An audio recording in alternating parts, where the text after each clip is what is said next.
Okay, welcome. Thank you for being here. Today we're going into the Torah portion for Behar, and Behar means on Mount Sinai. So this is the second to last Torah portion in Leviticus.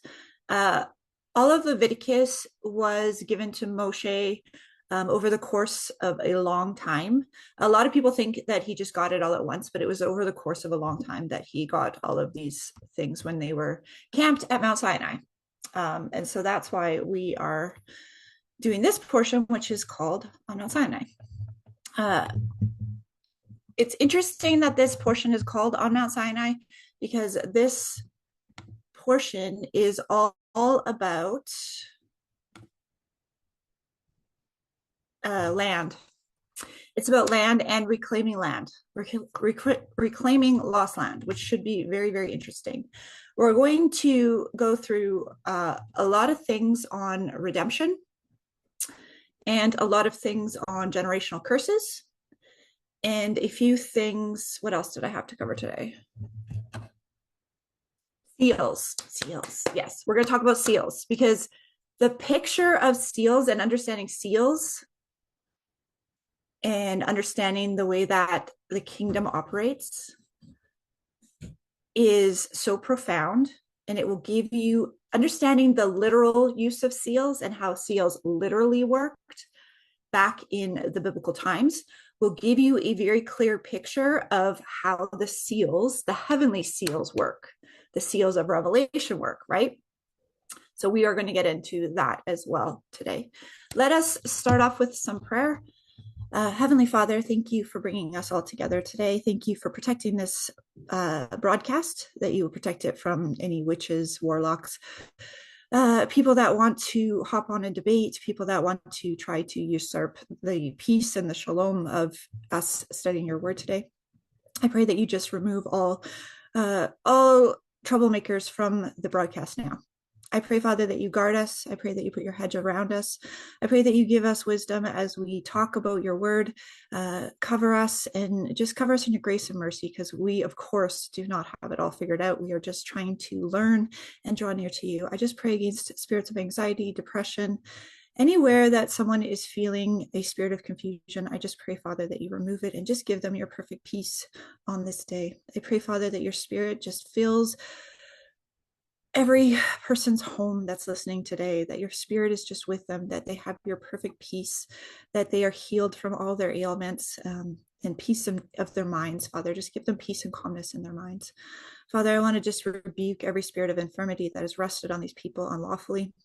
I pray, Father, that you will remove it now. And if it is lawfully there, I pray, Father, that you reveal to the person exactly where the stronghold is that they need to remove. I pray, Father, that you show us your beautiful creation in your word, that we may just submit and understand that you are in control of all things, that you guide and lead all things, and we just glorify you in all that we do. Help us in the week to come, that we will walk in your paths and walk in your ways and veer neither to the left or to the right. We pray over our children, Father, pray over our children that they will always seek your face, that they will never veer to the left or to the right, but just seek your ways in all things, and that they will have a heart to know you at all times. I just pray for our friends and family, that they will have a divine encounter with Yeshua and be profoundly changed on that moment. In Yeshua's mighty name, amen. On Mount Sinai. So we're actually going to start with Genesis 1:1 because I want to set the understanding of Yehovah being the owner of all things. Okay. I'm going to, one moment, have to open up the Bible program. So Genesis 1:1.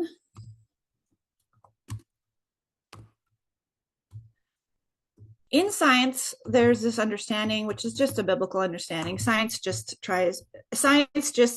basically, explains what God already told us. But they just haven't figured it out yet, right?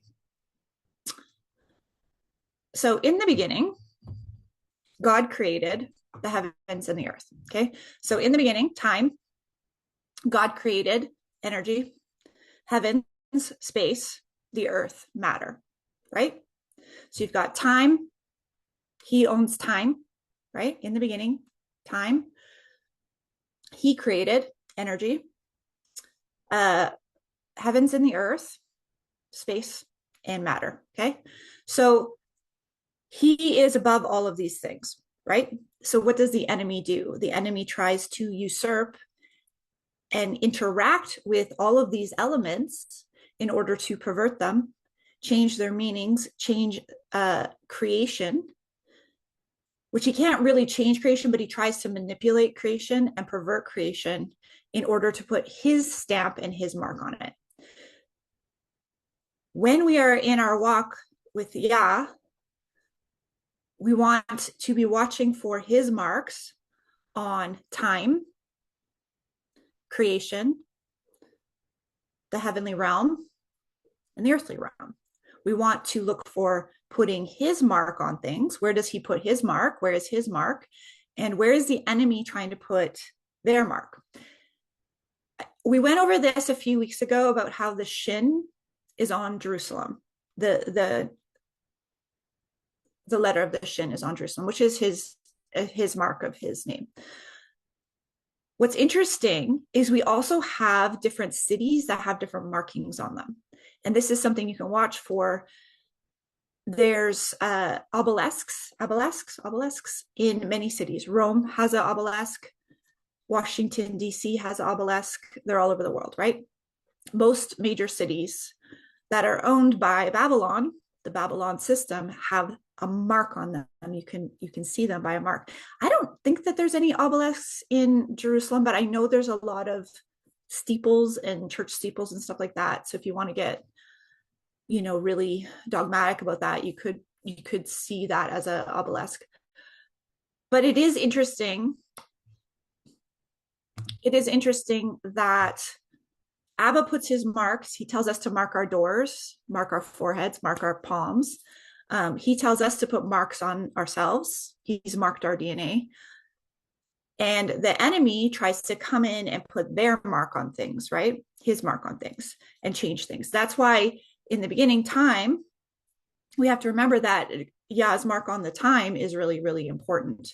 And that's why he does tell us to keep his Sabbath days, because that is a symbol that we understand that he is in charge of all things. He's in charge of time. He's in charge of the heavens. He's in charge of the earth. He's in charge of creation, right? And that is us acknowledging and realizing and deeply understanding that he is in charge. He is above all things, right? So what the enemy has done is he's stolen Yah's property by tricking people to come into agreement and put the enemy's mark on their life instead of God's mark on their life, right? And what Yeshua did is redeem us back into the kingdom, okay? So we were outside of the kingdom, right? Because of sin, because of iniquity, because of all the things that have happened. And then Yeshua redeems us back into the kingdom, okay? This will make more sense as we go through this, but I wanted to set the stage for it first. Let's get into Behar. Leviticus 25, verse 1. I'm going to talk about the Sabbath year and the Jubilee years today. The Lord spoke to Moses on Mount Sinai, saying, "Speak to the people of Israel and say to them, when you come into the land that I give you, the land shall keep a Sabbath to the Lord. For 6 years you shall sow your field, and for 6 years you shall prune your vineyard and gather in its fruits. But in the 7th year there shall be a Sabbath of solemn rest for the land, a Sabbath to the Lord. You shall not sow your field or prune your vineyard. You shall not reap what grows of itself in your harvest, or gather the grapes of your undressed vine. It shall be a year of solemn rest for the land. The Sabbath of the land shall provide food for you, for yourself and for your male and female slaves, and for your hired servant and the sojourner who lives with you, and for your cattle and for the wild animals that are in your land. All its yield shall be for food. You shall count 7 weeks of years, 7 times 7 years." Okay, I want to start with just the Sabbath year. So every 7th year, the land was to rest. This is important to understand that this was in the land of Israel. I think because if you think about it, I don't know that it could be manageable outside of the land of Israel. I know that some people try to do this on their farms, which is great. Yeah, you could probably dig deep into this if you wanted. But what's really interesting about it is that we know in science that if you let a field rest, the soil is regenerated. So every 7 years, the entire land was left to rest, and that would regenerate the soil. Now we know this is a new thing that he's implementing, and that the nations were not doing this because of Genesis, where we see in Genesis, Joseph told Pharaoh to save up the harvest for 7 years, and then Joseph told Pharaoh that they were going to live on the harvest for the next 7 years. So in the Sabbath year, so they would save up. In the 6th year, the land would produce twice as much, and they would gather it all in. And then in the 7th year, they would let the land rest. And then in the fall of the 8th year, I believe it was, they would plant. Because in Israel, you plant in the fall. They plant after Sukkot is when they start to plant the grain. The grain is planted in the fall, and then in the spring is when the harvest is. First there's the barley harvest, and then later in the summer is the wheat harvest, right? They have different seasons than we do here, as far as I understand. I had a friend who did this with his fruit trees, and this was in Canada that he did this. So I think probably if you had land and you did this, it would definitely bless your land. He didn't harvest he had a double harvest one year for fruit on his fruit trees, and then in the next year, the trees barely produced anything. It's almost like the trees took a break. And so he didn't harvest anything off of his trees that year.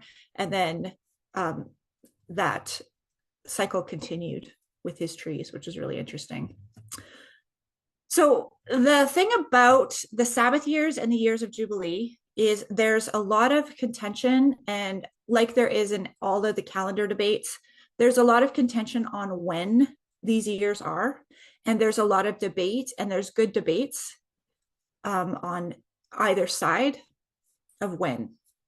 There's a lot of information out there, and you could dig very deep and try to make a decision on when the actual Sabbath year for all of the earth is. The year of Jubilee, I believe personally, is starting this fall. And I was trying to dig up a video for you. That's why I got distracted. There's a really good video, and you can look it up on YouTube. I just need to find it for you, and I'll show you it.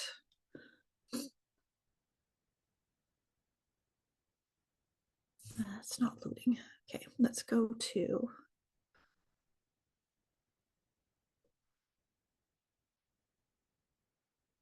Okay. It's this video. One moment. I don't know why this old phone I have is so slow for some reason. Jubilee, write this down if you want to watch this later. It's a 3-hour video. I highly recommend it though. If you really want to dig into the Jubilee year and try to figure all that out, I highly recommend it. It's Nick Vanderland, and it's the Jubilee year restored 2024. Nick Vanderleen. All right. I highly recommend it. He goes through all the archaeological evidence, lining up with all sorts of other things. It is very, very interesting. It's long, it's a lengthy video, but if you're really interested in digging into that, it's a good one.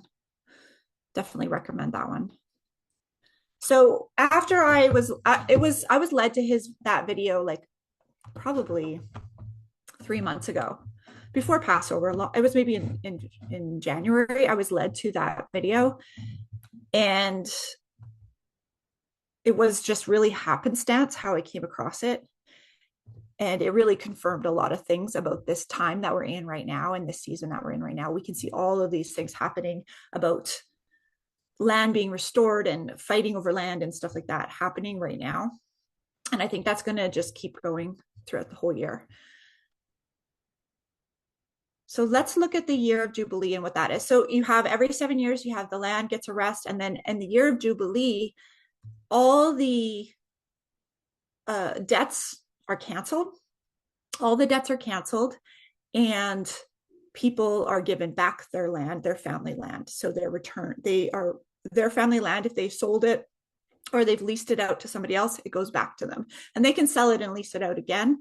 But every on the 50th year, that's when the land goes back to the people, which is really interesting. So if this year is a Jubilee year, we could see a lot of things happen before fall. So the years, there's two biblical New Years. There's one for the harvest, which is in the spring, right? We've talked about that. And then there's one for the release of the debtors. So as the fall feasts start, that's when the debtors are released. That's when all of this kind of going back to the land going back to its original owners happens in the fall. And I believe we cover that here in this section here. That's why you see 2 new years. That's why you see Judah has a new year. Judah has a new year in the fall, and we see the biblical new year of the harvest in the spring. That's why you see that. And a lot of the confusion comes from people don't really know Hebrew that well. And I see a lot of Torah keepers that are very Western really butchering these issues and making them very legalistic because they don't know Hebrew that well. They don't understand the nature of the language that well. So a lot of times he will say in the year, in the year, in the year. And that's a picture of from that moment in the year moving forward, right? So if I was to say next year about, next year I'm going to go camping at this time, right? That doesn't mean right now is a new year, right? It means a year from now, right? So a lot of times there's that kind of language going on, and there's a year of release, right? The year of release is a different cycle than the harvest year, right? And you'll start to notice this as you go through multiple times, that the language is different than English. And a lot of times we project our English understanding onto it, and that doesn't really work that well to do that. Okay, let's go through the year of Jubilee. So that the time of the 7 weeks of years shall give you 49 years. Then you shall sound the loud trumpet on the 10th day of the 7th month. On the day of atonement you shall sound the trumpet throughout all your land, and you shall consecrate the 50th year and proclaim liberty throughout the land to all its inhabitants.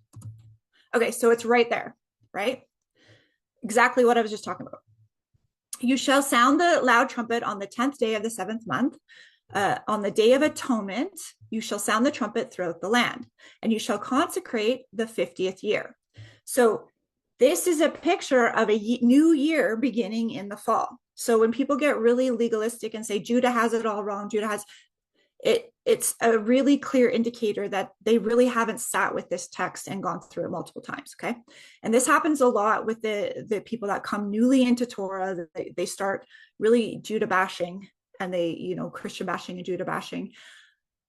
We should just be looking to understand the text, and we should just be looking to deeply sift through the text.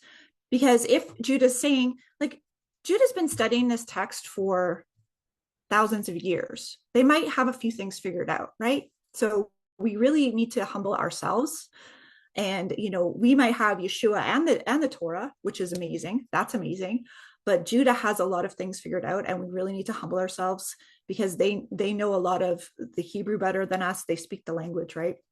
And I see a lot of times in the community, people getting really pointing the finger at Judah and not realizing. I brought this up in a Facebook group and was pointing out, and I was putting the verses there. I'm pointing out there is 2 new years. There is 2 examples of a new year.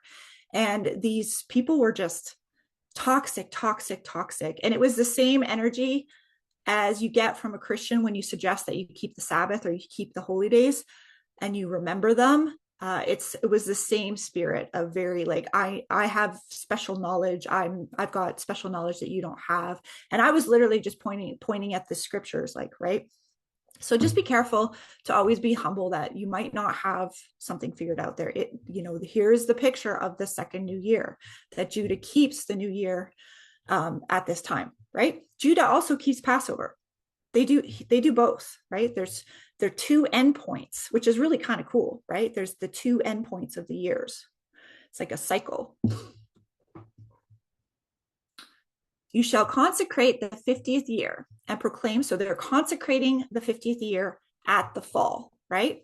Proclaim liberty throughout the land to all its inhabitants, and it shall be a jubilee for you. It shall be a jubilee for you, when each of you shall return to his property, and each of you shall return to his clan. That 50th year shall be a jubilee for you. In it you shall neither sow nor reap what grows of itself, nor gather the grapes from the undressed vines. For it is a jubilee. It shall be holy to you. You may eat the produce of the field.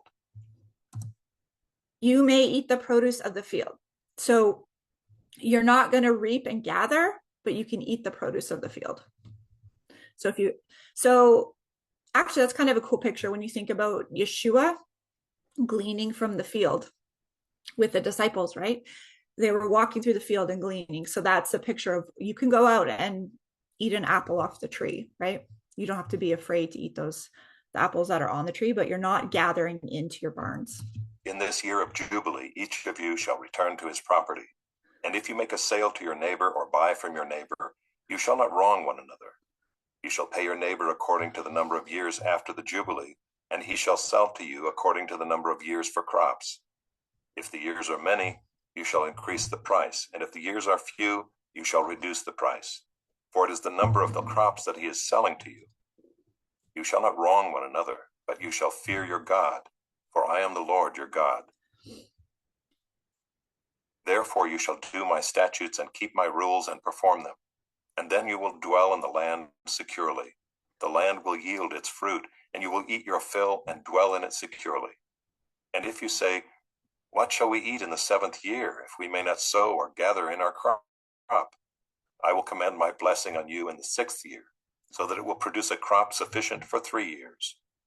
When you sow in the 8th year, you will be eating some of the old crop. You shall eat the old until the 9th year, when its crop arrives. Okay, so people debate whether the Jubilee is the 49th year or the 50th year. This really illustrates that it's the 50th year, because you're having the 7-year Sabbath, and then you're going to have the Jubilee Sabbath. So it will produce a crop sufficient for 3 years, because you're not replanting crops until the fall of the 2nd year, right? When you sow in the 8th year, right? So in the 8th year, that fall, they're going to sow, right? And then they're not going to have crops again until Passover, right? So he's going to produce a crop that's going to be sufficient for 3 years. And he's going to command a blessing on them in the 6th year, so that they have sufficient crop for that time.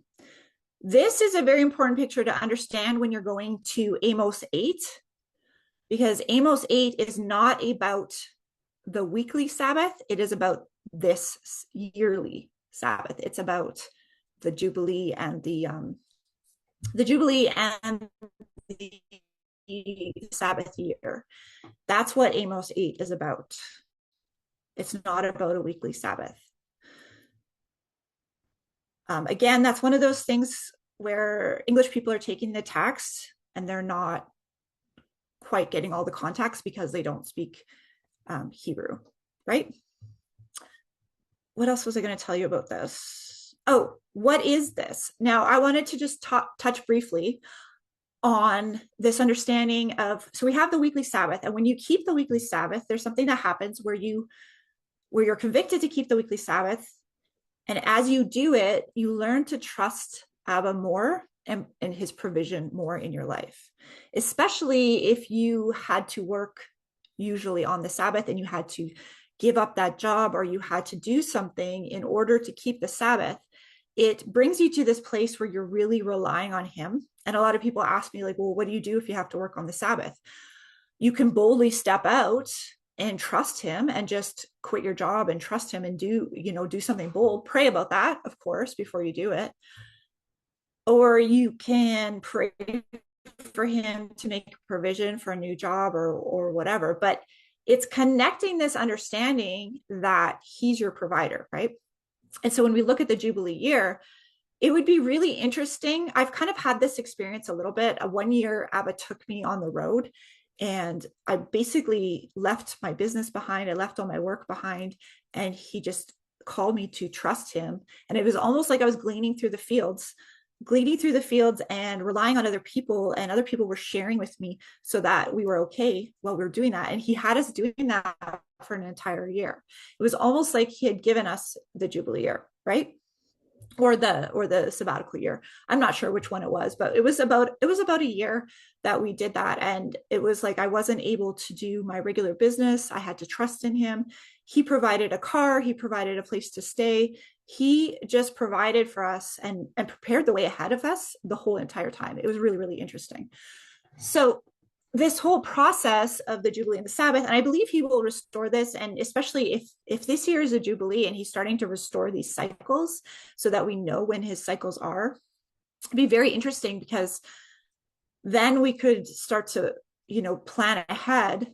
We could start to plan ahead and set things aside so that we could do the actual Jubilees. So you would be taking a sabbatical year every 7 years, which I think would be really healthy for people. If you could rest from your work every 7th year, I think that would help a lot of people and be really, really good for them, right? What is also interesting about the Jubilee year is that you would get your land returned to you. And I don't know, there's a lot of people that lease land from the government, but in Canada, there's this strange thing. I don't know how it works in the US, but it's almost as if the government owns your land, right? So you have to pay them taxes on your land no matter what until the end of time. Even if you own the land, it's almost like they own the land, because you're paying them to be on that land, right? Which is really interesting. I don't know how to look at that, and in Canada, like, it's the crown that owns the land, right? I don't like it. It's a heavy yoke. We should just be able to live, without all these rules and stuff. Anyways, let's go to redemption of property. We're at verse 23. The land shall not be sold in perpetuity, for the land is mine, for you are strangers and sojourners with me. And in all the country you possess, you shall allow a redemption of the land. If your brother becomes poor and sells part of his property, then his nearest redeemer shall come and redeem what his brother has sold. If a man has no one to redeem it, and then himself becomes prosperous and finds sufficient means to redeem it, let him calculate the years since he sold it and pay back the balance to the man to whom he sold it, and then return to his property. But if he does not have sufficient means to recover it, then what he sold shall remain in the hand of the buyer until the year of Jubilee. In the Jubilee it shall be released, and he shall return to his property. If a man sells a dwelling house in a walled city, he may redeem it within a year of its sale. For a full year he shall have the right of redemption. If it is not redeemed within a full year, then the house in the walled city shall belong in perpetuity to the buyer throughout his generations. It shall not be released in the Jubilee. But the houses of the villages that have no wall around them shall be classified with the fields of the land. They may be redeemed, and they shall be released in the Jubilee. As for the cities of the Levites may redeem at any time the houses and the cities they possess. And if one of the Levites exercises his right of redemption, then the house that was sold in a city they possess shall be released in the Jubilee. For the houses and the cities of the Levites are their possession among the people of Israel. But the fields of pasture land belonging to their cities may not be sold, for that is their possession forever. Just a couple thoughts that I was having about this. I believe in the millennial reign, we will see this type of redemption of property. I believe that we will see the actual Torah being held up among all the nations. Well, I know this because of Zechariah 14. So Zechariah 14 talks about how the nations will need to go to Jerusalem for Sukkot. And if they don't go to Jerusalem for Sukkot, they will not receive rain upon their land. Now, what do you do during Sukkot? During Sukkot, you read the entire Torah. So that tells me that the nations will be required to come to Sukkot in Jerusalem and learn the Torah so that when they go back to their land, they're handling it properly and they're going to get rain in the correct season and their land will be fruitful, right? And if they don't go to do Sukkot and they don't learn the Torah and learn what the Torah says, then their land is not going to be fruitful, right? And so this tells me that eventually all the nations that are left after the tribulation will be learning Torah and keeping Torah. Another interesting note is in all the country you possess. So this is interesting, and I don't know what to make of it. I'm wondering if it's them entering the land and they're saying that only there, and then in the future when the nations come in, because the nations need to be grafted in order to do this, right? The land shall not be sold in perpetuity, for the land is mine. For you are strangers and sojourners with me. In all the country you possess, you shall allow a redemption of the land.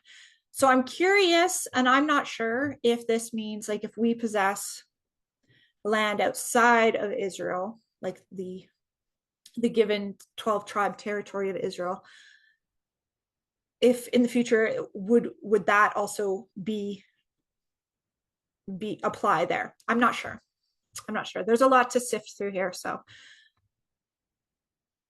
let's go to so I have to point out the order of this because I always tell you guys, watch the order of things.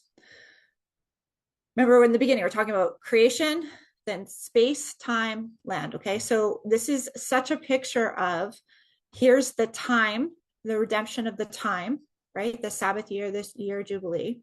And then you have the land, the matter. He's redeeming the matter. When we look at the year of Jubilee, redeeming the land and giving people back the matter, right? And then we have the redemption of people, right? And how people are redeemed, which is a picture. So the land is redeemed. We have the picture of redemption. So what is redemption? We've gone through this last week or the week before. Redemption is paying the cost of something. Whatever that thing costs, paying that cost. Whatever the value is, paying that back. So when Yeshua pays our debts, he's paying the cost of our debts to redeem us back into the kingdom. He's not doing the law for us. He's not doing the Torah for us. He's paying the debt for us to redeem us back into the Father's kingdom so that we can learn this stuff and walk in it, right? And we can learn and be in the land and eventually, hopefully, be in the land, right? So now we're going to go into the redemption of people.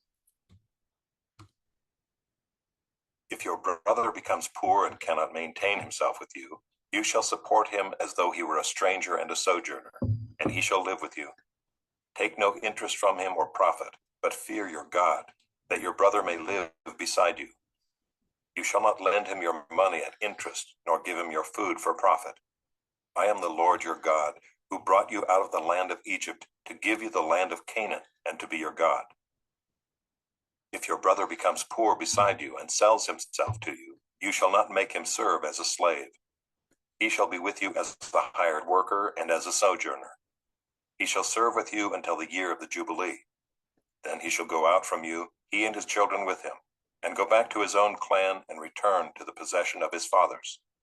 For they are my servants, whom I brought out of the land of Egypt. They shall not be sold as slaves. You shall not rule over him ruthlessly, but shall fear your God. As for your male and female slaves whom you may have, you may buy male and female slaves from among the nations that are around you. You may also buy from among the strangers who sojourn with you and their clans that are with you, who have been born in your land, and they may be your property. You may bequeath them to your sons after you to inherit as a possession forever. You may make slaves of them, but over your brothers, the people of Israel, you shall not rule one over another ruthlessly. Okay, that's a hard section to digest. We have gone through the commands, and if you have somebody working for you, you have a slave that you have, an indentured servant that you have working for you, you are to treat them as your own family. So this kind of backs over onto itself, because the rule of having a hired worker or a servant or slave is that you treat them as your own family. And I think that there's actually a picture of redemption of the nations in here that I haven't quite digested and figured out. I need to go through the Hebrew, but we're not going to go through all of this today, because we did cover the verses on slaves back in the spring. I think it would have been in March or something that we covered it. So I'm not going to recover it all today. But what's interesting to understand is that they did have it wasn't chattel slavery. It wasn't like you're beating your servants or anything like that. It's that you treat your servants that live under your roof as family. You treat them as you would a brother or sister, right?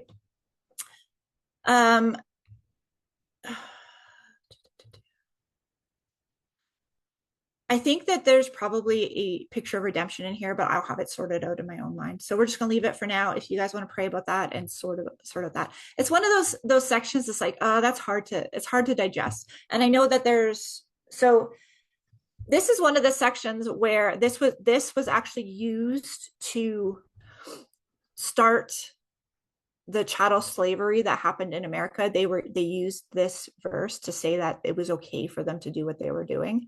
And they misused this verse to say that it's okay for you to treat the people the way that they treated the people in America when they had all this slavery, which I don't like to speak on because I'm not American. I don't know the history as well as Americans do, because we don't learn it as much as you guys do in school.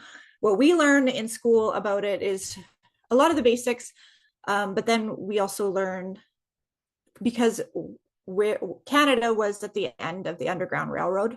So we learn a lot about the Underground Railroad and how it led to Canada, and stuff like that. When I was in Arkansas, I actually went to Little Rock. They had the Little Rock 9 there. And that was very eye-opening, because in Canada, we don't get as much of that history, because it's not our history the same way it's your history. So that was very, very eye-opening. I took my daughter there. So they used this verse when they were doing the horrible things that they were doing to the Black people in America. They used this verse and this stuff a lot, and they twisted it in order to justify what they were doing, right? So anyways, sit with that verse. If you all have deeper understandings of it, please let me know, because it's one of those things that, like, you got to wrestle through and try to, what is Abba saying here? I think there might be a picture of redemption for the nations in there. But again, I haven't prayed on it. I haven't received that revelation. Let's go to redeeming a poor man. We're at verse 47. If a stranger or sojourner with you becomes rich, and your brother beside him becomes poor and sells himself to the stranger or sojourner with you, or to a member of the stranger's clan, then after he is sold, he may be redeemed. One of his brothers may redeem him, or his uncle or his cousin may redeem him, or a close relative from his clan may redeem him. Or if he grows rich, he may redeem himself. He shall calculate with his buyer from the year when he sold himself to him until the year of Jubilee, and the price of his sale shall vary with the number of years. The time he was with his owner shall be rated as the time of a hired worker. If there are still many years left, he shall pay proportionately for his redemption some of his sale price. If there remain but a few years until the year of Jubilee, he shall calculate and pay for his redemption in proportion to his years of service. He shall treat him as a worker hired year by year. He shall not rule ruthlessly over him in your sight. And if he is not redeemed by these means, then he and his children with him shall be released in the year of Jubilee. For it is to me that the people of Israel are servants. They are my servants whom I brought out of the land of Egypt. I am the Lord your God. Okay, so this will help settle some of the year verses for you. The year of the hired worker. So a hired worker would be from planting to harvest, right? And in Israel, you plant in the fall and then you harvest ends at Sukkot, right? So that's the year of the hired worker. You will also see year of the hired worker in, I think it's Isaiah 56. Let's go look there because there's a really, no, it's Isaiah 21.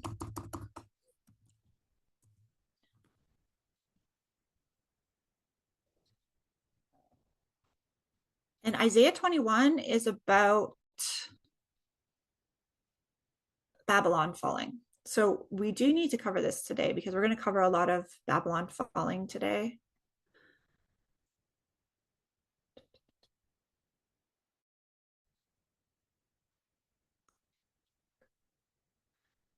Yeah. So Babylon will fall and it will be complete according to the years of the hired worker. So we know that it will be complete when the Jubilee starts. That's when the completion of Babylon falling will occur, which we know will be in the fall during the fall feast, right? So I think, well, let's just read Isaiah 21. The oracle concerning the wilderness of the sea as whirlwinds of the Negab sweep on. It comes from the wilderness, from a terrible land. A stern vision told me, the traitor betrays, the destroyer destroys. Go up, O Elam, lay siege, O Medea. All the sighing she has caused, I will bring to an end. All the sighing Babylon has caused. I feel that, man. All the sighing she has caused, I will bring to an end. Amen. Therefore, my loins are filled with anguish. Pangs have seized me, like the pangs of a woman in labor. We see that picture also in Isaiah 66, the woman in labor, right? Yeshua mentions the woman in labor. I am bowed down so that I cannot bear, it cannot hear. I am dismayed so that I cannot see. My heart staggers. Horror has appalled me. The twilight I longed for has turned for me into trembling. They prepare the table, they spread the rugs, they eat, they drink. Arise, O princes, oil the shield. For thus Adonai said to me, go, set a watchman, let him announce what he sees. When he sees riders, horsemen in pairs, riders on donkeys, riders on camels, listen to him diligently, very diligently. Riders, we've covered this before. The symbol of riders is, why was Shlomo told not to heap up horses?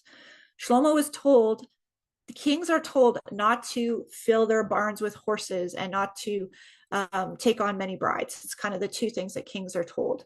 The reason that they're told not to take on many horses is that the horse is a symbolize of warfare power. Okay, so when you see horsemen, that is a symbol of warfare, right? The horses were the tanks in that day, right? They didn't have tanks and fighter jets, they had horses.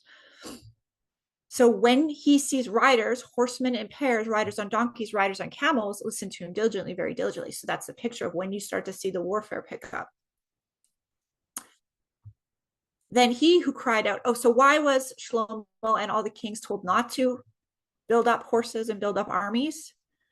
Because they were supposed to trust in Yah to protect them, right? If you're building up, your financial, you're filling your stockpile, and he hasn't told you to fill your stockpile for your own protection, not so that you can share with others, but for your own protection, or you're, hoarding up ammo and whatever, and you're hoarding that up for your own protection, there is a sense of not trusting in Yah, not trusting that he's going to protect you, that he's going to put his guard around you, and that he's going to make you invisible to your enemies, right? And so when the kings were building up their armies with horses and all of these things, it's a mental projection of, in their heart, they believe that they need to build up to protect themselves. They need to store up gold to protect themselves. They need to make these covenants with foreign nations to protect themselves, right? Why was Shlomo marrying all these foreign nations? Because he wanted to make those covenants. That's how you made covenants and alliances in that day, is you would intermarry the family, because once you're intermarried, then your families are connected, right? They're deeply connected. Your offspring are now heirs on both sides, right? So that's why the big problem with Shlomo is he was building up all the horses, he was building up all the wives, he was building up all these connections and alliances, and he had lost his trust in Jehovah, and that's why he got led astray to other things, right? Then he who cried out, upon a watchtower I stand, O Adonai, continually by day. At my post I am stationed whole night, and behold, here come riders, horsemen in pairs. And he answered, fallen, fallen is Babylon, all the carved images of her gods. He has shattered to the ground. Oh, my threshed and winnowed one, what have I heard from Jehovah of hosts, the God of Israel? I announce to you the oracle concerning Damah. One is calling to me from Seir, watchman, what time of the night? Watchman, what time of the night? The watchman says, morning comes, and also the night. If you inquire, come back again. And the oracle concerning Arabia, in the thickets of Arabia you will lodge, O caravans of Dedanites. To the thirsty bring water, meet the fugitive with bread. O inhabitants of the land of Tema, they have fled from the swords, from the drawn sword and the bent bow, from the press of battle. So this is a picture of the watchmen feeding those who have left Babylon, who have left Assyria. They have fled the war, whether that be the spiritual war or the physical war. And the Dedanites, I think it's the Dedanites, to the thirsty are bringing water, and they're meeting the fugitive with bread. So we know the water is the spirit and the bread is the word, right? So this is the picture of the watchmen and those who are aware of what's going on in these times. Once the people start to figure out and the warfare starts to kick out the people, the good people that are going to turn their hearts to Yah, the people are to bring them water, the spirit, and bread. So physical water and physical bread, but also the spirit and the word, right? For thus says Adonai to me, within a year, according to the years of a hired worker. So within a year, according to the years of the hired worker, all the glory of Kedar will come to an end. And the remainder of the archers and mighty men of the sons of Kedar will be few, for Jehovah, the God of Israel, has spoken. Within a year, according to the years of the hire worker. So what is according to the years of the hire worker? Fall. From the fall until the following fall, a Jubilee year, the glory of Kedar will come to an end. Kedar means to be dark, dull colored, to be dark of sky, color of sun and moon, to lack revelation, a lack of revelation from, that's interesting, from turbid stream of mourning, neglected persons, dress of a mourner. So it's connected to the nomads of the Arab desert and the sons of Ishmael. Okay, that's all I'll say on that. The glory of Kedar, which is connected to the sons of Ishmael, will come to an end. Okay, we'll just leave that there before we get shut down. Okay, back to. So we're going to go back to the Torah portion. So we're in Leviticus 26.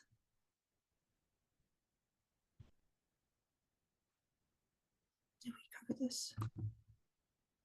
You shall not make idols for yourselves, or erect an image or pillar, and you shall not set up a figured stone in your land to bow down to it, for I am the Lord your God. You shall keep my Sabbaths and reverence my sanctuary. I am the Lord. You shall not make idols for yourselves. Notice the order again. You shall not make idols for yourselves or erect an image, lift up an image that he didn't create, right? And you shall not set up a figured stone in your land and bow to it. A figured stone in your land and bow to it. There are many churches One of my neighbors even has a figured stone carved with wings and all that set up. There's many churches with figured stones set up and many images erected. I am long since convinced that we should not be making images of Yeshua in any way. I have long been convinced of this. All of these people have made these images and they've lifted up those images, and they're often people that do not keep his Sabbaths, they do not reverence his sanctuary, and they do not fear Yehovah, but they've erected an image of Yeshua, usually Jesus. But so think about that. I have long been convicted that we should not be making images of Yeshua. Long been convicted of that. You don't know what he really looks like. The descriptions are varied and all over the place, and there is no clear description. And the reason there is no clear description in that way is so that you don't make images. It's the same reason that they were not told where Moshe's body is. They were not given Moshe's body. Why? Because if they had Moshe's body, they would have made Moshe an idol, right? Moshe is there to point you to the Father. Yeshua is there to point you to the Father, right? He's to show you the Father. The Father shows you who Yeshua is. He draws you in, he calls you in, and then Yeshua shows you who the Father is. You shall not make idols for yourself or erect an image or a pillar. You shall not set up a figured stone in your land and bow to it. I am Yehovah your Elohim. You shall keep my Sabbaths and reverence my sanctuary. I am Yehovah. So he's connecting false images with people who forget his Sabbaths and forget to reverence his sanctuary, to keep his order. I want to go, because we've been talking about the sabbatical years, I want to go to Amos 8 to talk more about sabbatical years.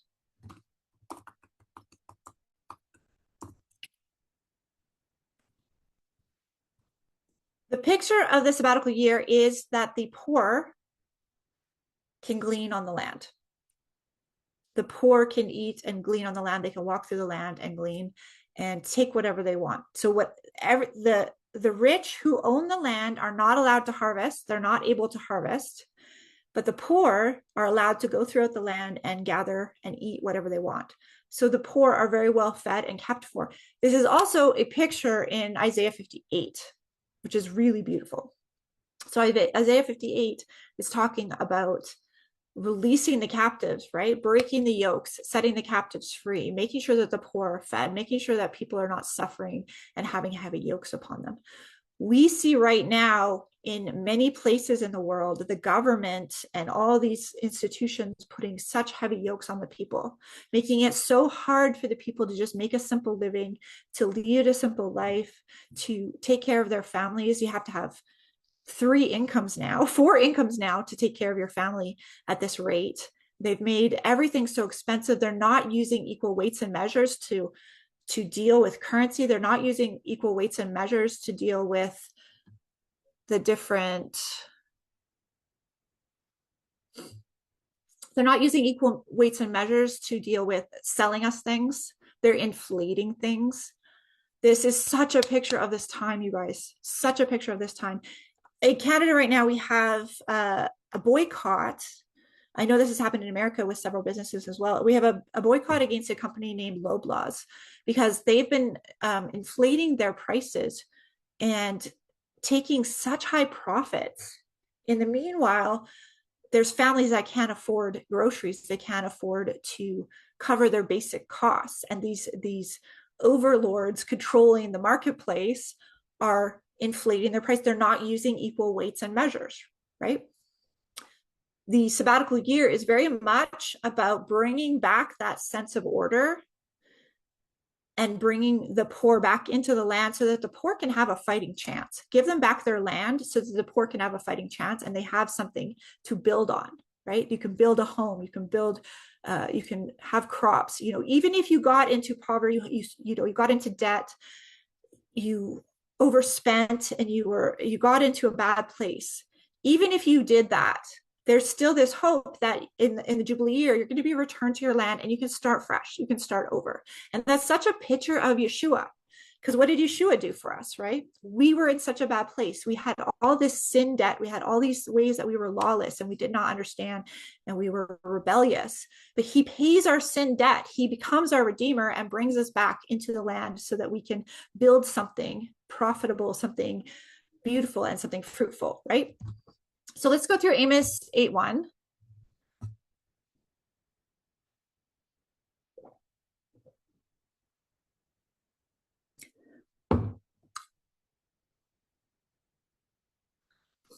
This is what Adonai Elohim, Jehovah Adonai showed me.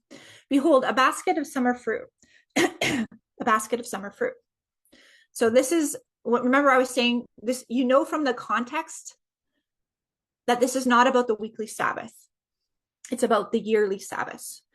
A lot of the lunar Sabbatarian community is using this to proclaim that for the new moon days and all of this and the Sabbath days, but they're not understanding that this whole section is about the yearly Sabbath, and we know that from the context of the beginning. Behold, a basket of summer fruit, right? So the summer fruit is the symbol of the summer's ending. The year of Jubilee is going to end. The year of the hired worker is going to end, and then things will return to normal, so that the people can start harvesting and selling. They couldn't buy and sell their harvest during that time.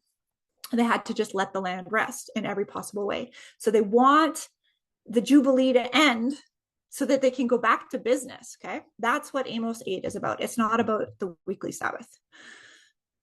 This is what Jehovah Adonai showed me. Behold, a basket of summer fruit. And he said, Amos, what do you see? And I said, a basket of summer fruit. Then Jehovah said to me, the end has come upon my people Israel. I will never again pass by them. The song of the temple shall become wailings in that day, declares Jehovah Adonai. So many dead bodies, they are thrown everywhere. Silence.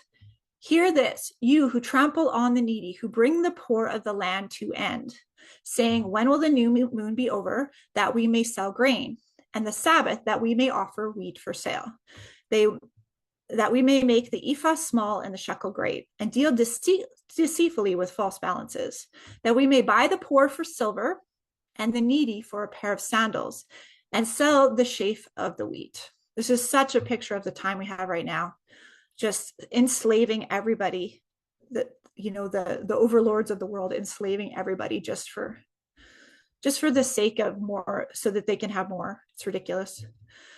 Jehovah has sworn by the pride of Jacob, surely I will never forget any of their deeds. Shall not the land tremble on this account, and everyone mourn who dwells in it? And it is like the rise of the Nile, and to be tossed about and sink again like the Nile of Egypt. And on that day, declares Jehovah Adonai, I will make the sun go down at noon, and the earth darken in broad daylight. I will turn your feasts into mourning, and all your songs into lamentation. I will bring sackcloth on every waist and baldness on every head. And I will make it like the morning of the only sun. I will make it like the morning for an only sun, and at the end of it like a bitter day. Behold, the days are coming, declares Adonai Jehovah, that I will send famine on the land, not a famine of bread, nor a thirst for water, but of hearing the words of Jehovah. They shall wander from sea to sea, from north to east, and they shall run to and fro to seek a word from Jehovah, but they shall not find it. In that day, lovely virgins and young men shall faint for thirst, those who swear by the guilt of Samaria and say, oh, as your God lives, O Dan, and as the way of Beersheba lives, they shall fall and never rise again. And I saw Adonai standing beside the altar, and he said, strike the capitals until the thresholds shake, and shatter them on the heads of the people. And those who are left, I will kill them with the sword. Not one of them shall flee away, not one shall escape. This is a picture of the end. If they dig into Sheol, you know how that it says in Revelation that they're going to try to hide in caves? We'll go to Revelation after this. If they dig into Sheol, from there my hand take them. If they climb up to heaven, from there I will bring them down. If they hide themselves on top of Mount Carmel, from there I will search them out and take them. If they hide from my sight at the bottom of the sea, I will command the serpent and it shall bite them. If they go into captivity before their enemies, I will command the sword and it shall kill them. And I will fix my eyes upon them for evil and not for good. Okay. So when he says he's going to turn the feast into mourning, there is a very clear picture of here that this all is going to go down during the fall feasts. We can see that from the basket of summer fruit, right? When do we have baskets of summer fruit? Fall feasts, right? And the picture of not releasing the poor, putting a heavy yoke upon the poor. We also see that in Isaiah 58. Isaiah 58 talks about the big fast, the great fast, right? And that is a picture of Yom Kippur. So all of these things are pointing that all of this will go down during the fall feast. And we know that because with the sound of a great trump and all of those different verses, we know that all of this is going to happen during the fall feast. Just want to touch on this again because a lot of people, discuss the lunar Sabbath. And they use this verse, when will the new moon be over that we may sell grain? And like I was saying, this whole section is about the year Sabbath. It's about the Sabbath year, not the weekly Sabbath. There is no command in scripture to keep a new moon Sabbath day. There is instances where it is discussed that people went to Jerusalem for the new moon day. You find that in Judges, I think. When Elijah, the lady was going to go to Jerusalem to see the holy man on the new moon day, because she lost her child. So there's that. There's this that people use, and then there's another verse talking about, I forget where it is. There's instances that, Ezekiel's temple. Ezekiel's temple talks about the gates being opened on new moon. It doesn't say keep a Sabbath on the new moon. There's no Torah command to keep a Sabbath on the new moon. If I'm missing it and I haven't seen it somehow, please let me know. But I have never seen a Torah command, a command in the Torah that says to keep a Sabbath on the new moon. So if someone is preaching a calendar that says keep a Sabbath on the new moon, and that is part of the calendar cycle, and we are to keep a Sabbath on the new moon, are they adding to the Torah? If there is no command that says keep a Sabbath on the new moon, it doesn't exist, as far as, maybe I've missed it, but I don't think I have. I've been through this many times now. If there's no command that says to keep a Sabbath on the new moon, and they're telling you to keep a Sabbath on the new moon so that their calendar can sort out, are they adding a command? I don't know. Something to wrestle with. You guys can wrestle with that on your own. We're not supposed to add commands. We're not supposed to take away commands.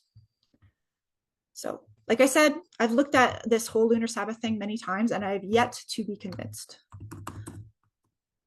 And I've been open to being convinced, but I've yet to be convinced for these various reasons. All right, let's carry on. I have James 5 written here. There must be a reason why I have James 5, so let's go. Yeah. Okay, this is a reason why. James 5. Come now, ye rich, weep and howl, for the miseries are coming upon you. Your riches have rotted, and your garments are moth-eaten. Your gold and silver have corroded, and their corrosion will be evidence against you. You will eat your flesh like fire. You have laid up treasures in the last days. Behold, the wages of the laborers who mowed your fields, which you kept back by fraud, are crying against you. And the cries of the harvesters have reached the ears of Jehovah, the Lord of hosts. You've lived on the earth in luxury and in self-indulgence. You have fattened your hearts in the day of slaughter. You have condemned and murdered the righteous person. He does not resist you. Be patient, therefore, brothers, until the coming of the Lord. See how the farmer waits for the precious fruits of the earth, being patient about it until it receives the early and the late rains. You also be patient, establish your hearts, for the coming of the Lord is at hand. Do not grumble against one another, brothers, so that you may not be judged. Behold, the judge is standing at the door. As an example of suffering and patience, brother, take the prophets who spoke to you in the name of the Lord. Behold, we consider those blessed who remain steadfast. You have heard of the steadfastness of Job. You have seen the purpose of the Lord, how the Lord is compassionate and merciful. So this, people get triggered by the word Lord too. So this is kuros, and it means owner or possessor, sovereign. Okay, so please don't be triggered by the word Lord either. It is translated into Baal in one section of the Old Testament. Baal means husband. You will also find Baal used as husband in Proverbs 31. So when it points to her husband at the gates, it says Baal. It calls him Baal. Baal means husband.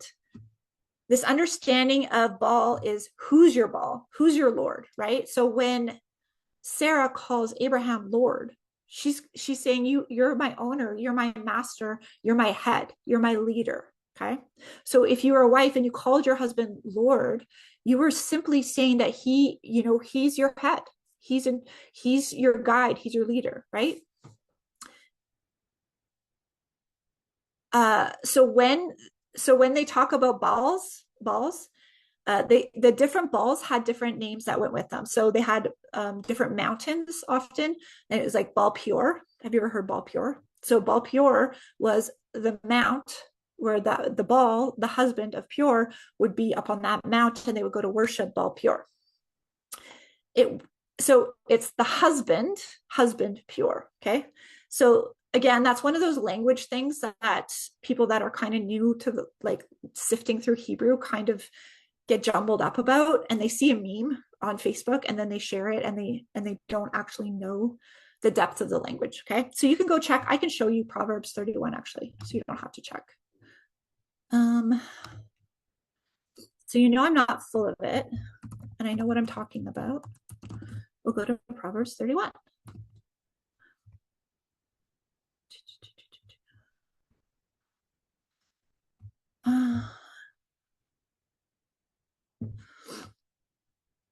Okay. Let me show you. So I'm not a liar. Okay. Proverbs 31. Her husband is known in the gates. He sits among the elders of the land. She makes linen garments and sells. Husband. Baal. Baal means husband. So it's not the word you need to be afraid of. It's who's your husband. Who is your husband? If you call Yeshua your husband, or you call Yehovah your husband, he's your Baal. He's your Lord. Okay. Is this making sense? You don't need to be afraid to say Lord, and you don't need to project onto people that they are not saved because they use the word Lord. All right. And just look up like the different Baals. Like you can look up, they even have in India, they have a tree named Baal. So there's different lords. There's all sorts of, there's all sorts of different ones, right? We know that. Okay, so James 5 we covered, and then I want to go to Revelation 18 to just kind of, you could see this pattern, right? So you have the redemption of the land, you have the rules in regards to the redemption of the land, you have the people not setting the captives free, and then you have that problem with the people not setting the captives free. And so what's going to happen to those people that are enslaving people constantly? Babylon, that's enslaving people constantly, they're going to have judgment come upon them, and they're going to lose it all, right? And we see that in Revelation 18 as well, right?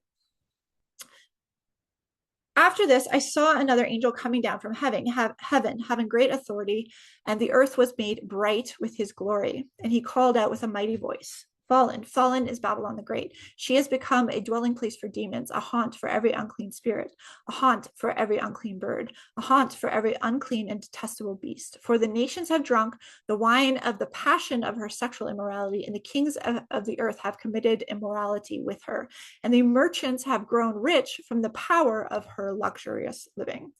I also believe that this points back to the union between the great harlot and the kings of the earth. So the great harlot is the Roman church system, and the Roman church system has much of the wealth of the earth stored up, right? And so the merchants of the earth have grown rich from the power of her luxurious living. So the merchants who have come into contracts and agreements with her, the kings who have come into contracts and agreements with her, with the great harlot, they have grown rich and got the luxury from it.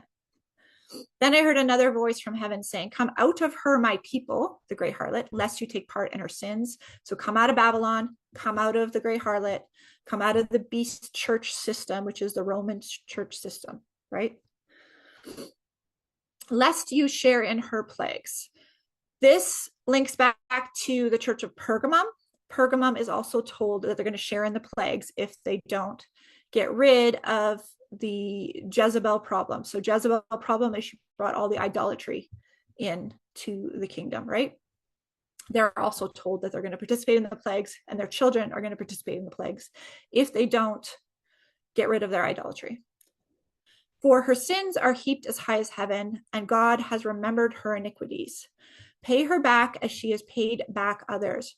Repay her double for her deeds. Mix a double portion for her in the cup that she mixed. And as she glorified herself and lived in luxury, so give her a like measure of torment and mourning. Since in her heart she says, I sit as a queen, I am no widow. So you can see the Jezebel picture, right? And mourning I shall never see. For this reason, her plagues come in a single day, death and mourning and famine, and she will be burnt up with fire. I think that's probably something crazy happening. Could be nukes, could be the sun. We don't know. For mighty is Adonai Yehovah, who has judged her. I don't think we have time to get into today, but there is a picture of Deborah versus Jezebel. So what does Jezebel do? Jezebel brings the idolatry into the kingdom. She brings in not good judgment. She brings in false judgment into the kingdom. That's the Jezebel spirit. The Deborah brings in good judgment. She brings in wisdom. She gives wisdom to the people. She helps the people gain the energy and get back into battle so that the kingdom can be restored. Okay, these are the two different pictures of this understanding. The Jezebel we see in the modern church as the one who wants to bring in the idolatry, wants to bring in the false Sabbaths, the false feasts, the false images, the false pictures. That is the Jezebel bringing in all that stuff, right? Revelation 18:9, and the kings of the earth who committed sexual immorality and lived in luxury with her will weep and wail over her when they see the smoke of her burning. They will stand far off in fear of her torment and say, alas, alas, you great city, you mighty city Babylon, for in a single hour your judgment has come. It will come very quickly, I think. We're seeing the birth pains now and it gathering up, but I think it'll be one fall feast season. I think personally it'll be one fall feast season and everything will just go. It'll just be everything at once in the year, as in the year of the hired worker, right? At the end of the year of the hired worker, the Jubilee will set in. They have not released the captives. They have not given back the land to the people. They have not let his people go, right? And be free so that they can worship him and they can live and they can keep his Sabbaths and they can do his things. So in that day, at the year of the hired worker, everything, the Jubilee will come, right? And so if this year is a Jubilee, and I'm not saying it is, I'm not saying that I had some kind of heard the Lord say or anything like that. I'm not saying that. So don't think that I'm making a prophecy. I'm just saying if this year is it, and this is the Jubilee, this fall could be absolutely wild. So be ready. Be always ready, but this fall could be interesting. If the math is correct, and that is the Jubilee. We don't know for sure, but if it is, it could be very interesting. Definitely lots of things lining up for these things to happen. Revelation 18:11. And the merchants of the earth weep and mourn for her, since no one buys their cargo anymore. Cargo of gold, silver, jewels, pearls, fine linen, purple cloth, silk, scarlet cloth, all kinds of scented wood, and all articles of ivory, and all kinds of articles of costly wood, bronze, iron, and marble, cinnamon, spice, incense, myrrh, frankincense, wine, oil, fine flour, wheat, cattle and sheep, horse and chariots, and slaves, that is human souls. This is why I think, and that is slaves, human souls. This is why I think that verse that we covered in Leviticus, that's really awkward, and we're like, what is this about? Why is he telling us to have slaves? I think there's a deeper understanding. I think there's like the deeper revelation hidden within it. And I think it's about the redemption of the Gentiles. So the Gentiles can be bought into the kingdom, right? And then in Leviticus, it talks about how the people that are in the kingdom are bought and they're owned by Yehovah. So they are slaves to Yehovah. They work for him. They are his property. He has redeemed and acquired them as property. So I think there's a deeper kind of revelation here that I'm not quite able to say correctly, or, it hasn't fully been revealed to me yet, but it's really interesting that this lines up with that, because this is all about the Jubilee, right? The fruit, Revelation 18:14, the fruit of which your soul longed has gone from you, and all your delicacies and all your splendors are lost to you, never to be found again. And the merchants of these wares who gained wealth from her will stand off in fear of her torment, weeping and mourning aloud. Alas, alas, for the great city that was clothed in fine linen, in purple and scarlet, adorned with gold, with jewels and pearls. So I've gone through this before. Google purple and scarlet robes. What church is adorned with purple and scarlet, adorned with gold, with jewels, and with pearls? So the Vatican crown actually has 66 pearls on it. Okay. And they drink from a golden cup. Okay. So it's not rocket surgery to figure out who the great harlot is. It's really not difficult. For in a single hour, all this wealth has been laid waste, and all the shipmasters and seafaring men and sailors whose trade is on the sea stood far off, and cried out, and they saw the smoke of her burning. What city is like the great city? And they threw dust on their heads, and they wept and mourned, crying, alas, for the great city. Dust on their heads, which is interesting too, because what does the Catholic Church do? They put dust on their heads. So the dust on their head is actually mourning for Tammuz. You can do your research on that. So they do, on Ash Wednesday, they put a mark on their forehead. And I used to be Catholic, and I know this, and I couldn't find it online. But when I was Catholic growing up, Ash Wednesday, they would mark your forehead, and then they would press a little mark in your palm. And they would do that on Ash Wednesday. So FYI. I don't know if they do that. When I posted about that and I told people about that, a lot of the Catholics said that they don't do that. But when I grew up Catholic, they put a little mark in your hand with the ashes as well. They threw dust on their heads, and they wept and mourned, crying out, alas, alas, for the great city, where all who had ships at sea grew rich by her wealth. Have you guys ever looked into currency and a lot of the language? So we go to the bank, right? We go to the bank to get money, but the bank is a seashore, right? So a lot of the currency system is actually tied to Rome, right? A lot of our currency in the way, and that's why if a country tries to keep themselves separate from that, they usually end up having a lot of issues, right? They have, all of a sudden they have to go to wars or whatnot, or their leader dies or whatever, right? I'm sure most of you know about this and have this understanding. So currency, banks, all of this money exchange, unequal weights and measures, because the currency itself is very much an unequal weight or measure. They inflate currency by printing off fake money with no gold backing, right? They just did this during the scamdemic. During the scamdemic, a lot of countries printed off fake money and handed it out to people and bought their souls with it, right? Just like this redemption process, it's crazy. So they purchased these people by printing off money and handing it to them, money that became worthless in the fact that they printed off extra money with nothing of value to back it up. Now, if some of you have looked into this, you know that our social insurance numbers, I don't know what you guys call them in America, the number that you get to work. In Canada, it's called a social insurance number. Your social insurance number is linked to a corporate identity that they've made of you. That's why on your birth certificate, your name is written in capitals, right?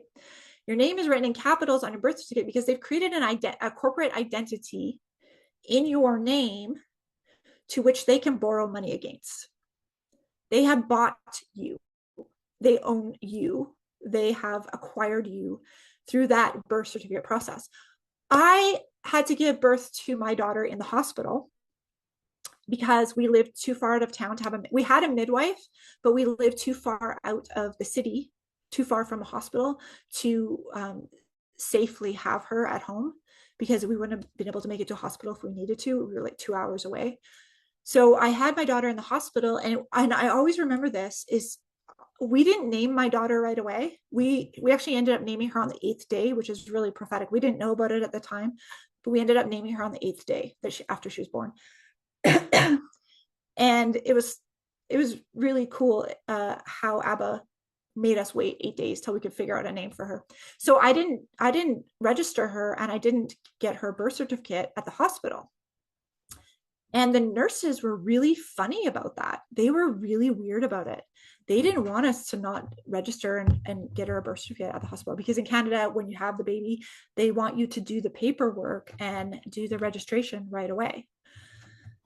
So later on in life, I figured out, I ended up doing it because I was a good citizen or whatever at the time. I didn't know better. I wouldn't do it now. I wouldn't. I'm thinking about going through the process of getting mine removed as well. So they create a corporate identity in your name so that they can borrow against you and use your labor as a citizen of their country as leverage to borrow money against you. So this all ties into this year of the Jubilee stuff, and it all ties in. It's so freaking interesting, because I'm wondering if people are afraid when people are worried about when they crash the currency or the currency crashes. I'm not necessarily sure that that's a bad thing, because the currency is all inflated and messed with, and it's all owned by the overlords that have us enslaved. So if the currency is no valuable anymore, and we start to just take care of each other, and we no longer buy and sell their wares, we've just ejected them from the system. Yehovah has ejected them from the system. He's going to turn their own plans on against them. So if they have a plan, we're going to crash the currency and make these people, enslave them even more with our new digital currency and our digital ID, and we're going to even enslave them even more.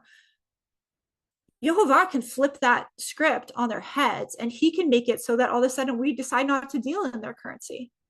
We just take care of each other. We don't buy, we give to the poor freely, and we don't worry about it because we know that Yehovah provides all things, right? And so that we're kind of exiting ourselves from this monetary system.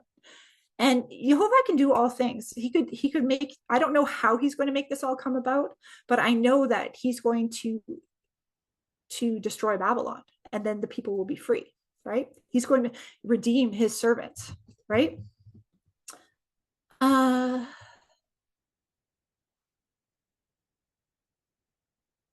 So let's read this again. And they drew dust on their heads as they wept and mourned, crying, alas, alas, for the great city, where all who had ships at sea, currency, grew rich by her wealth. For in a single hour she has been laid waste. Rejoice over her, O heaven, and you saints and apostles and prophets, for Jehovah has given judgment for you against her. Jehovah has given judgment for you against her.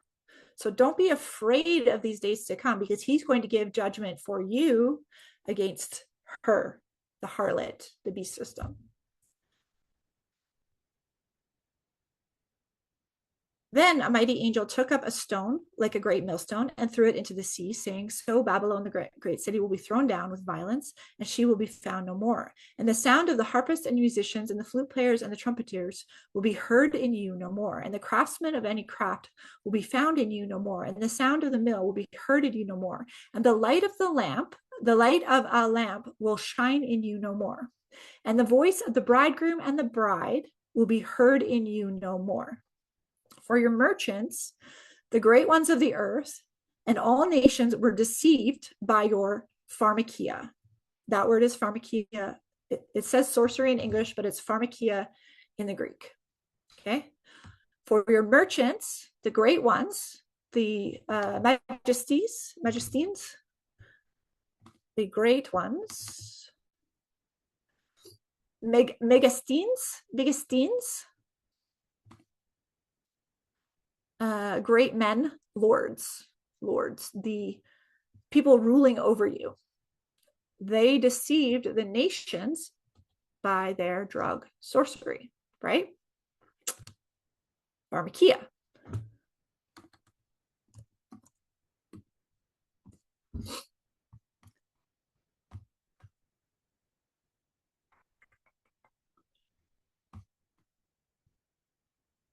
I think that's it. And in her was found the blood of the prophets and of the saints, and all who have been slain against the earth. So in her found the blood. So there is also a picture of possibly part of this being connected to Jerusalem as well. I think that there's an interconnection between Jerusalem and this as well, because if you go to Jerusalem, you'll know that Rome has set up many things in Jerusalem now as well. There's been a lot of intertwining of that. And that's important to note, because in her was found the blood of the prophets and the saints. Blood of the prophets and the saints is also that Yeshua points out about Jerusalem. All the prophets have been sent there, they have slain, right? And all who have been slain on the earth. Okay, so let's go to the prophet portion, which is Jeremiah. And this will connect all of this even more. But first, I want to do Jeremiah 16, and then we'll go to Jeremiah 32.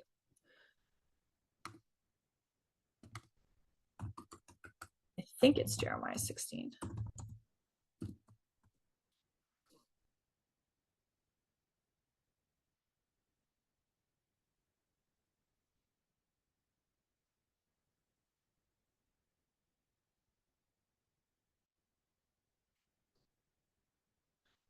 The word of Jehovah came to me, you shall not take a wife, nor shall you have sons or daughters in this place.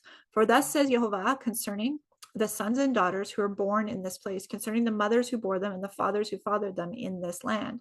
They will die of deadly diseases. They will not be lamented, nor shall they be buried. They shall be as dung on the surface of the ground. They shall perish by the sword and by famine, and their dead bodies shall be food for all the birds of the air and for the beasts of the earth. We see this symbolism throughout many of the end times prophecies as well. For thus says Jehovah, do not enter the house of mourning or go to lament or grieve for them, for I've taken away my peace from this people. My steadfast love and mercy declares Jehovah.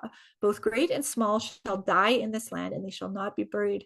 No one shall lament for them or cut themselves or make himself bald for them. That's talking about the pagan. So the pagan mourning rituals were to cut yourself, to cut your hair, to shave yourself bald. That is the pagan mourning rituals that we're told not to do. No one shall break bread for the mourner to comfort him for the dead, nor shall anyone give him a cup of consolation to drink for his father or for his mother.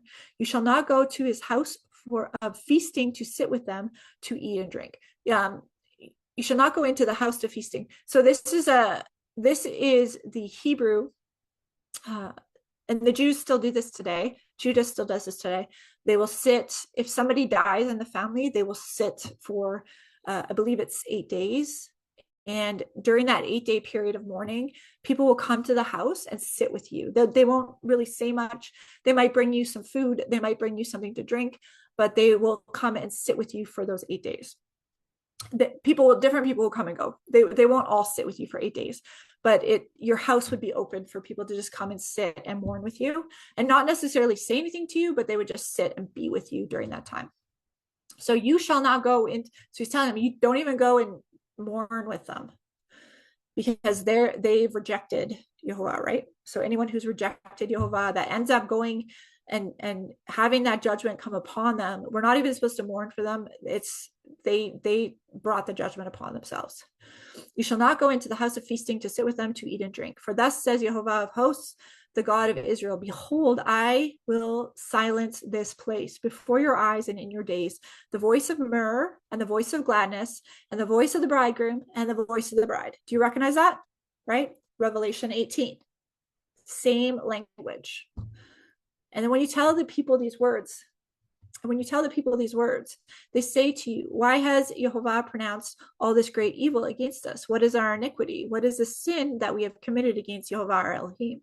Then you shall say to them, because your fathers have forsaken me, declares Yehovah, and gone to other gods and served and worshipped them, and they have forsaken me and not kept my law. Because you have done worse than your fathers, for behold, every one of you who follows after his stubborn evil will, refusing to listen to me, therefore I will hurl you out of this land into a land neither you nor your fathers have known, and you shall serve other gods day and night, and I will show you no favor. And that's a picture of the northern kingdom, who continued to serve idols, continued to serve other gods, being ejected from the land, and then they were spread amongst the nations, right? And then in the end, everyone will be gathered back in. Everyone who has repented and has decided to not walk in rebellion anymore, but walk with him, seeking him, will be grafted in and brought in. Therefore, behold, the days are coming, declares Yehovah, when it shall no longer be said, as Yehovah lives, who brought up the people of Israel out of the land of Egypt. But as Yehovah lives, who brought up the people of Israel out of the north country and out of all the countries which he has driven them, for I will bring them back to their own land that I gave to their fathers. We see this has begun now. This has started now. They brought in hundreds, I think it was the anniversary this week of hundreds of Ethiopian Jews that were in Ethiopia were brought back. And I think it was the anniversary of that this week. I forget how many years ago, but I think it was 1948 that they were brought back in. But there's been, and then there was Jews in Russia that were brought back in. There's been Jews all over the world. There's been Jews in Africa that have been brought back into the land.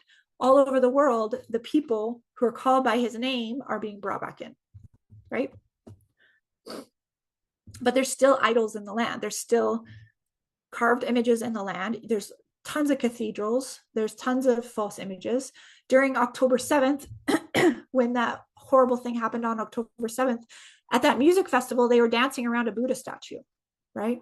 That's in the land, right? So as long as the idolatry is going on in the land, there's going to be some judgment coming upon the land, right? Until that idolatry is all driven out.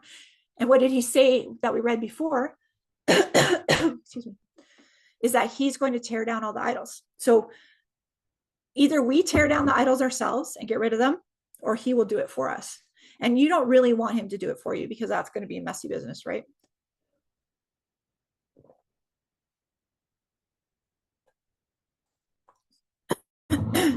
So there's a fence, and there's a fence at the music festival dividing Palestine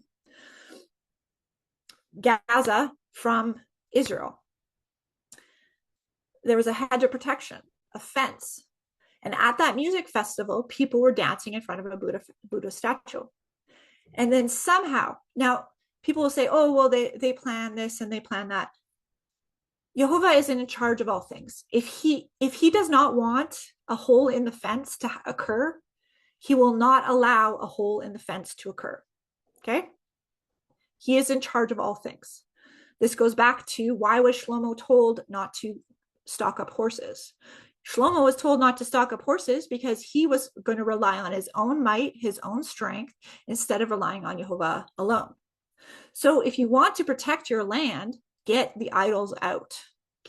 If you want to have a strong land, and America, you got to think about this right now, Canada too, but we're less of a target because we're small and polite, I guess. I don't know why we're less of a target. They're getting us from the inside with their government. So America, if you want to see your land healed, the first thing you do is start getting all the idols out.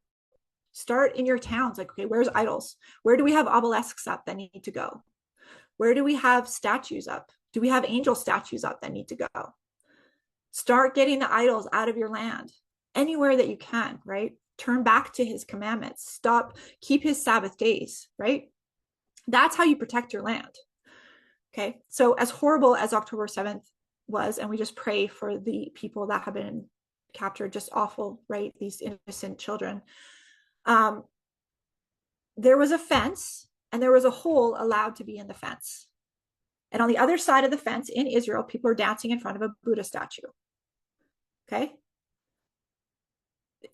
We have to think these things through. If we're dancing in front of Buddha statues and then we get judgment that comes upon our land, where should we point the finger? Where does the finger go, right? Where do we point the finger on? Are we keeping his commandments? Because if you're keeping his commandments, that hedge stays intact unless he allows it for them to test your, like a Job situation. But even with Job, yeah, we're not going to get into that. All right. That's another conversation for another day. Okay.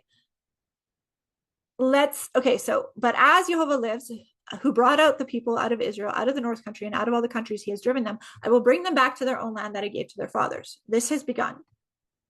Behold, I am sending many fishers, declares Jehovah, and they shall catch them. And afterward, I shall send many hunters, and they shall hunt them from every mountain and every hill, out of every cleft of every rock of the rocks. For my eyes are on all their ways. They are not hidden from me, nor is their iniquity concealed from my eyes. But first, I will doubly repay their iniquity and their sin, because they have polluted my land with the carcasses of their detestable idols, and have filled my inheritance with their abominations. What are abominations in Scripture, right? Sexual immorality of the, what do you call it, homosexual kind, the eating of pork. So just so people know, that eating of pork and the eating of shellfish, eating of pork, I'm 100% sure, I'm not sure with the shellfish, but eating with pork is called an abomination, right? Eating of pork is called an abomination. The sexual thing that I just talked about is called an abomination. There are certain things that are called abominations. Now, also in Israel at this time, in Tel Aviv in Israel is the biggest pride parade in the world. I think it's in the world. The biggest pride parade in the world happens in Tel Aviv in Israel. Okay. So Israel still has some pollution in the land that's going to get removed. Now it's going to get removed either the easy way or the hard way. Either we do it ourselves and we remove the idols and we remove the detestable things ourselves, or it'll be done the hard way. But it's not going to, when the millennial reign comes, the land will be cleansed one way or another, right? So if you want to hold on to your idols in your house and keep your idols and keep your pork and stuff, it's going to get burnt with fire. It's going to be judged. So you got to decide if you want to be holding on to your Christmas tree when the judgment comes. I personally would not want to be holding on to a Christmas tree when Jesus arrives. All right. Jeremiah 16:19. O Jehovah, my strength and my stronghold, my refuge in the day of trouble, to you shall the nations come from the ends of the earth and say, our fathers have inherited nothing but lies, worthless things in which there are no profit. Can man make for himself gods? Such are not gods. So the nations are saying that our fathers have inherited nothing but lies, worthless things in which there are no profit. There is no profit. I believe that we are right here as well. There's so many people in the nations that are starting to realize that there's biblical truth in every single thing. They're starting to realize that there's biblical truth in all of creation, and they're starting to understand the depth of that and realizing that their fathers inherited nothing but lies, worthless things that in which there are no profit. I use this verse a lot to talk about the false holy days that Rome has set up. So Rome has set up so many false holy days, Xmas, the Easter one, all of that, right? These false holy days have worthless images in them. They do not give you the picture of the scriptures. They do not teach you what the scriptures say. If you learn the biblical holy days and you remember them and you start to learn them, they teach you what the scriptures say. They sanctify you. His Sabbaths sanctify you. They're his mark on you, right? And so when we move those Sabbaths to new days, like December 25th, and you create a Sabbath that is not a Sabbath, what happens is you inherit these lies, these worthless things that there's no profit. There's no profit in it, meaning that you're not getting any good bread from it. You're not learning the scriptures.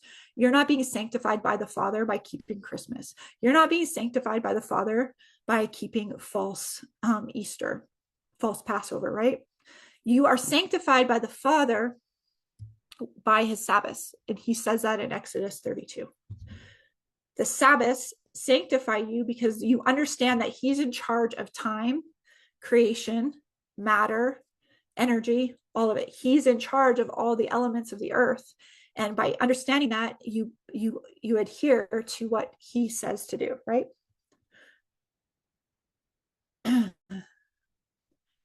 Therefore, behold, I will make them know this once. I will make them know my power and my might, and they shall know that my name is Jehovah. The sin of Judah is written with a pen of iron, with the point of a diamond, and it is engraved on the tablet of their heart and on the horn of their altars. While their children remember their altars and their Asherim beside every green tree and on the high hills, on the mountains in the open country. Your wealth and all your treasures I will give for a spoil as the price of your high places for sin throughout all your territory. You shall loosen your hand from your heritage that I gave you, and I will make you serve your enemies in a land that you do not know. For my anger is a fire kindled that should burn forever.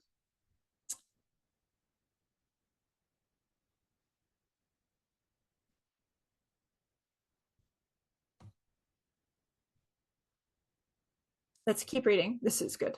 Thus says Jehovah, cursed is the man who trusts in man and makes flesh his strength, whose heart turns away from Jehovah. He is like a shrub in the desert, and he shall not see any good come. He shall dwell in parched places of the wilderness, in an inhabited salt land. Blessed is the man who trusts in Jehovah, whose trust is in Jehovah. He is like a tree planted by water that sends out the roots by stream and does not fear when the heat comes, for its leaves remain green, and it is not anxious in the year of drought, and it does not cease to bear fruit. The heart is deceitful above all things and desperately sick. Who can understand it? I, Jehovah, search the heart and test the mind, and give every man according to his ways, according to the fruit of his deeds. Like a partridge that gathers a brood that she did not hatch, so is he who gets riches not by justice. In the midst of his days, they will leave him, and at the end he will be a fool. A glorious throne set high from the beginning, is the place of our sanctuary. So where is the place of the sanctuary that we're to reverence? A glorious throne set on high from the beginning is the place of our sanctuary. A lot of people have been coming around with this doctrine that we can't remember the feast, we can't honor the feast without having a temple in Jerusalem, right? From the beginning, where is the glorious throne set, right? Above us. The glorious throne is on high from the beginning, and it is the place of our sanctuary, right? So we turn our hearts towards his throne, his holy place, in order to keep the holy days, right? So it's the mikdash, holy place, sanctuary, or shrine. Mikdash. A consecrated thing or place. And that's why when you get into Isaiah 66, I believe it is, it talks about what will you build for me? What place will you build for me? So why is it saying that? Let's go to Isaiah 66.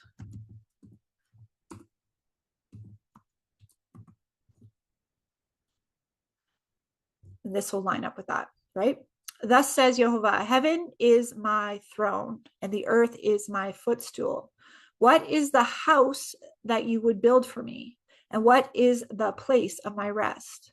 All these things my hand has made, and so that all these things came to be, declares Jehovah. But this is the one to whom I look, he who is humble and contrite in spirit and tumbles at my word. Let's keep reading, because Isaiah 66 is important to understand for the end days. He who slaughters an ox is like one who kills a man. He who sacrifices a lamb is like one who breaks a dog's neck. He who presents a grain offering is like one who offers pig's blood. He who makes a memorial offering frankincense is like one who blesses an idol. They have chosen their own ways. Their soul delights in their abominations. Abominations. I will choose harsh treatment for them and bring their fears upon them. Because when I called, no one answered. And when I spoke, they did not listen. And they did what was evil in my eyes and chose which I did not delight. Hear the word of Jehovah, you who tremble at his word. Your brothers who hate you and cast you out for my name's sake have said, let Jehovah be glorified, that we may see your joy. But it is they who will be put to shame.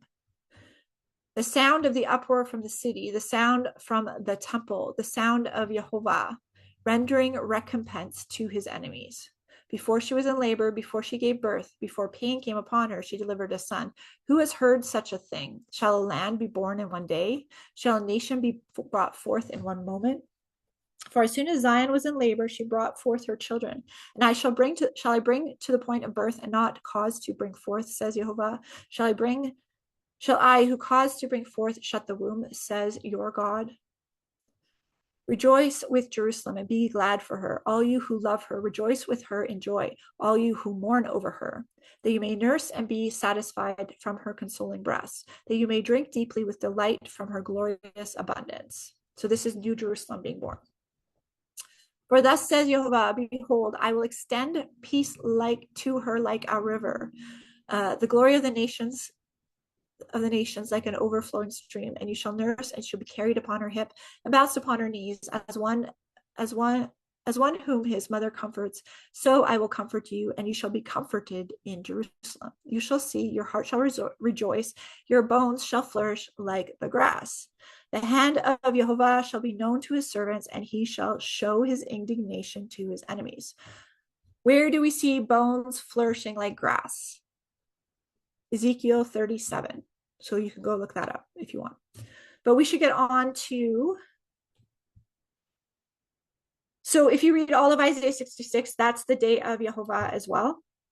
And that's what we've been talking about, this redemption process all today. So you can read the rest of Isaiah 66 and then hop over to Ezekiel 37. You will see the bones. Your bones shall flourish like grass. So Ezekiel is told to speak to the dry bones, bring life to them. Yeah. So let's go back to the Torah portion, Jeremiah 32.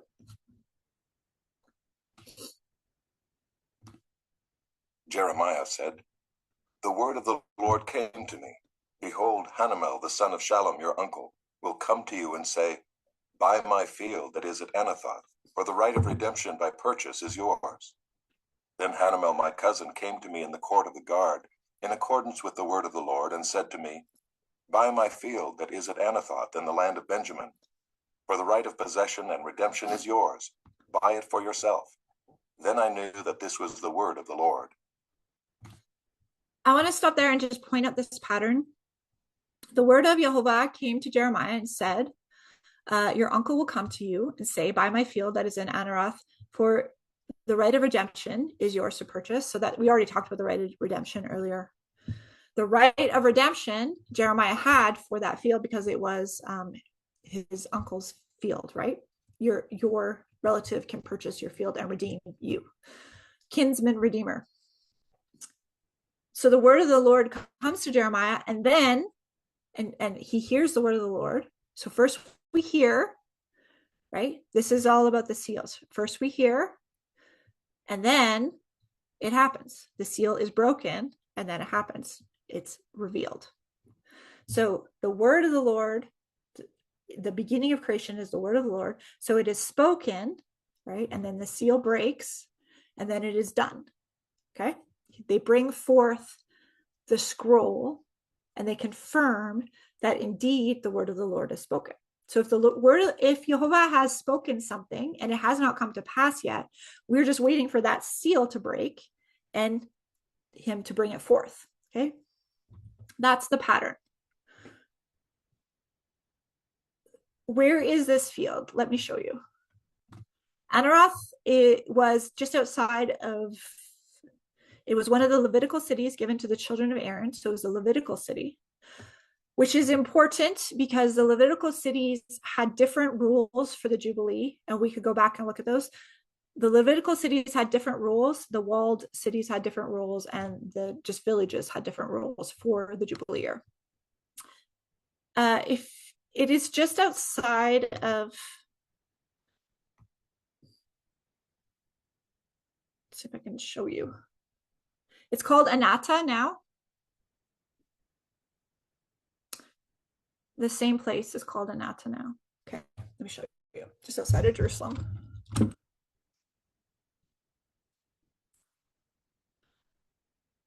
So, why? Jerusalem, Anata. That's where it was. So he purchased this area, which was a Levitical city at the time. Jerusalem, Anata. So that would be where the Levites would live. Levites were not always working in the temple. They would have homes that they would go to. They would have time off, and then they would go to their homes. And we see that in the Gospel of Luke, I think, with John the Baptist's father going home after he had finished his priestly duties. He goes home and sees his wife, and that's when she conceives John the Baptist. So they wouldn't always stay at the temple area. They would do their week there, and then they would go back to their house. So Anata was a Levitical city, so I believe that is where a lot of some of the priests would be, and they would stay. So that is the land that Jeremiah purchased in this story. And I bought the field at Anathoth from Hanamel my cousin, and weighed out the money to him, 17 shekels of silver. I signed the deed, sealed it, got witnesses, and weighed the money on scales. Then I took the sealed deed of purchase, containing the terms and conditions and the open copy. And I gave the deed of purchase to Barak the son of Neriah, son of Maaseiah, in the presence of Hanamel my cousin, in the presence of the witnesses who signed the deed of purchase, and in the presence of all the Judeans who were sitting in the court of the guard. I charged Barak in their presence, saying, Thus says the Lord of hosts, the God of Israel, take these deeds, both this sealed deed of purchase and this open deed, and put them in an earthenware vessel, that they may last for a long time. For thus says the Lord of hosts, the God of Israel, houses and fields and vineyards shall again be bought in this land. setting the scene for this is that Jerusalem at that time was, so Jeremiah was in prison at this time. He was in prison chambers when this word of Yehovah came to him. And Yehovah somehow, by his might, worked out all the details that they were able to cause this transaction to happen, because they needed witnesses, they needed to sign these documents, they needed to seal the documents, and all of this to happen while Jeremiah was in prison and while Jerusalem was in captivity by the Babylonians. Okay. Why is this important? This is a prophetic understanding that even though Jerusalem was in captivity, even though this land that Jeremiah was purchasing was worthless, it was worthless. There's no way he could live on that land. There's no way he could use that land. There's no way there. He was in prison. He wasn't getting out of prison to go to that land, but Yehovah told him to purchase that land. And he says here, for thus says Yehovah of hosts, the God of Israel, houses and fields and vineyards shall again be bought in this land. So Jeremiah was buying this land out of faith that Yehovah is going to redeem Israel, and people will be buying and selling houses and fields and vineyards in that land again. And we've reached that time. People do buy and sell houses and fields and vineyards in the land, right?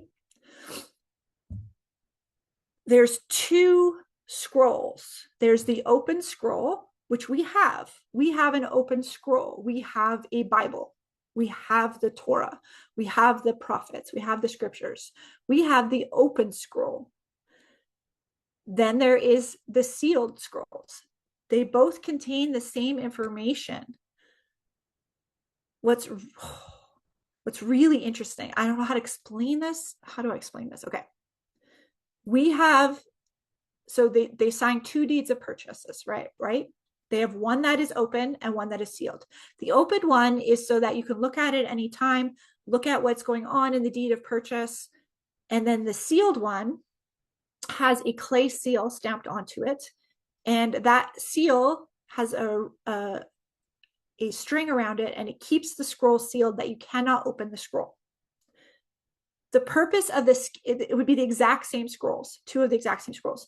The purpose of the sealed scroll is that you could check if anyone had changed any of the details on the open scroll. Okay, we have open scrolls. We have the scrolls of the Torah. We have the scrolls of the prophet. Yehovah has the sealed scrolls, right? And so when he breaks the seals, that's when it comes forth. That's why in the beginning of this, we see Jeremiah hearing the word of the Yehovah, and then we see this image of the seals broken and it's brought forth, right? Spiritually speaking. So when you're looking at the seals in the book of Revelation, they should line up. They do line up.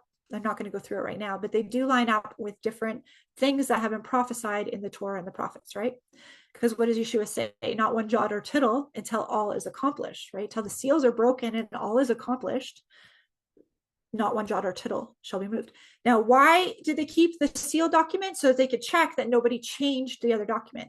Now, if somebody has added commands or taken away commands or added a jot or added a tittle to the open documents, that would be very unlawful, right? So if you had a contract with somebody and you went in with their signatures on the contract and you went in and changed that document so that the provisions and standards and the covenant that you're having, you go in and you change that covenant, the open document, and you go and do that, so you've added and taken away from the document, that is incredibly unlawful to do, because that agreement has been made, right? And so we have these agreements that have been made between the Heavenly Father, and he's made agreements with us, covenants with us. He's offered us deeds and contracts, right?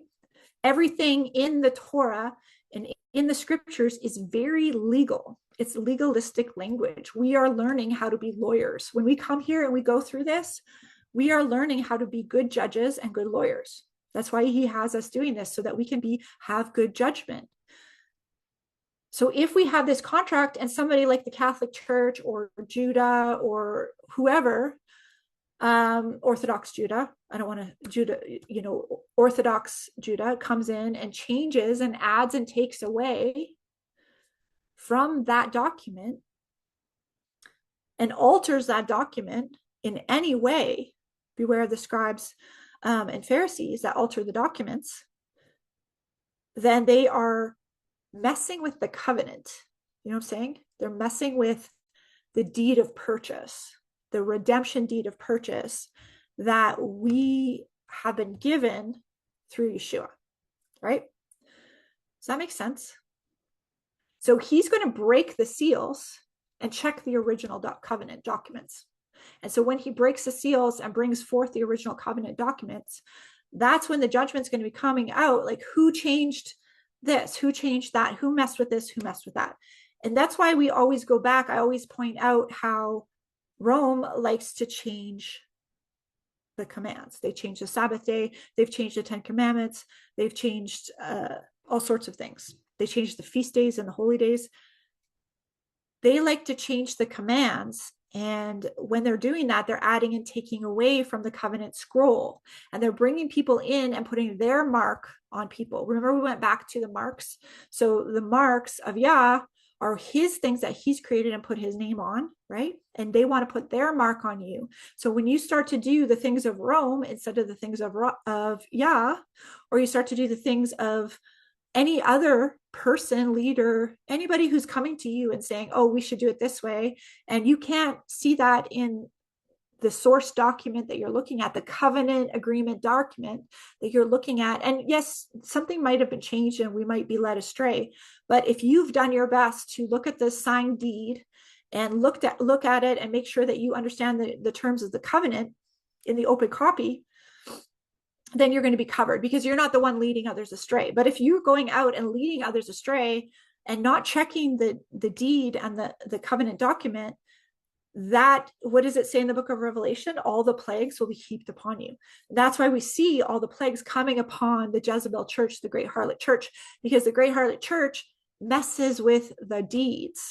The great harlot church leads people into praying to saints, keeping the wrong Sabbath day, eating food offered to idols, eating pork, eating unclean things. The harlot church leads all these people into that. And that's why the plagues are going to be put on their head, right?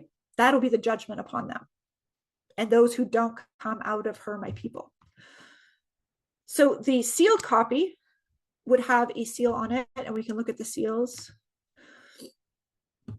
Let me show you some of these seals.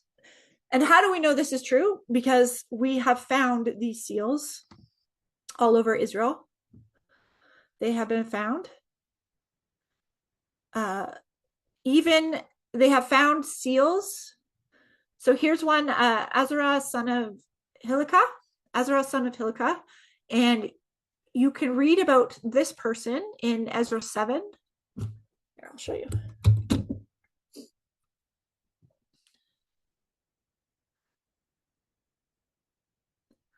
You can read about Azariah, son of Hilkiah. I don't know if I'm saying that right.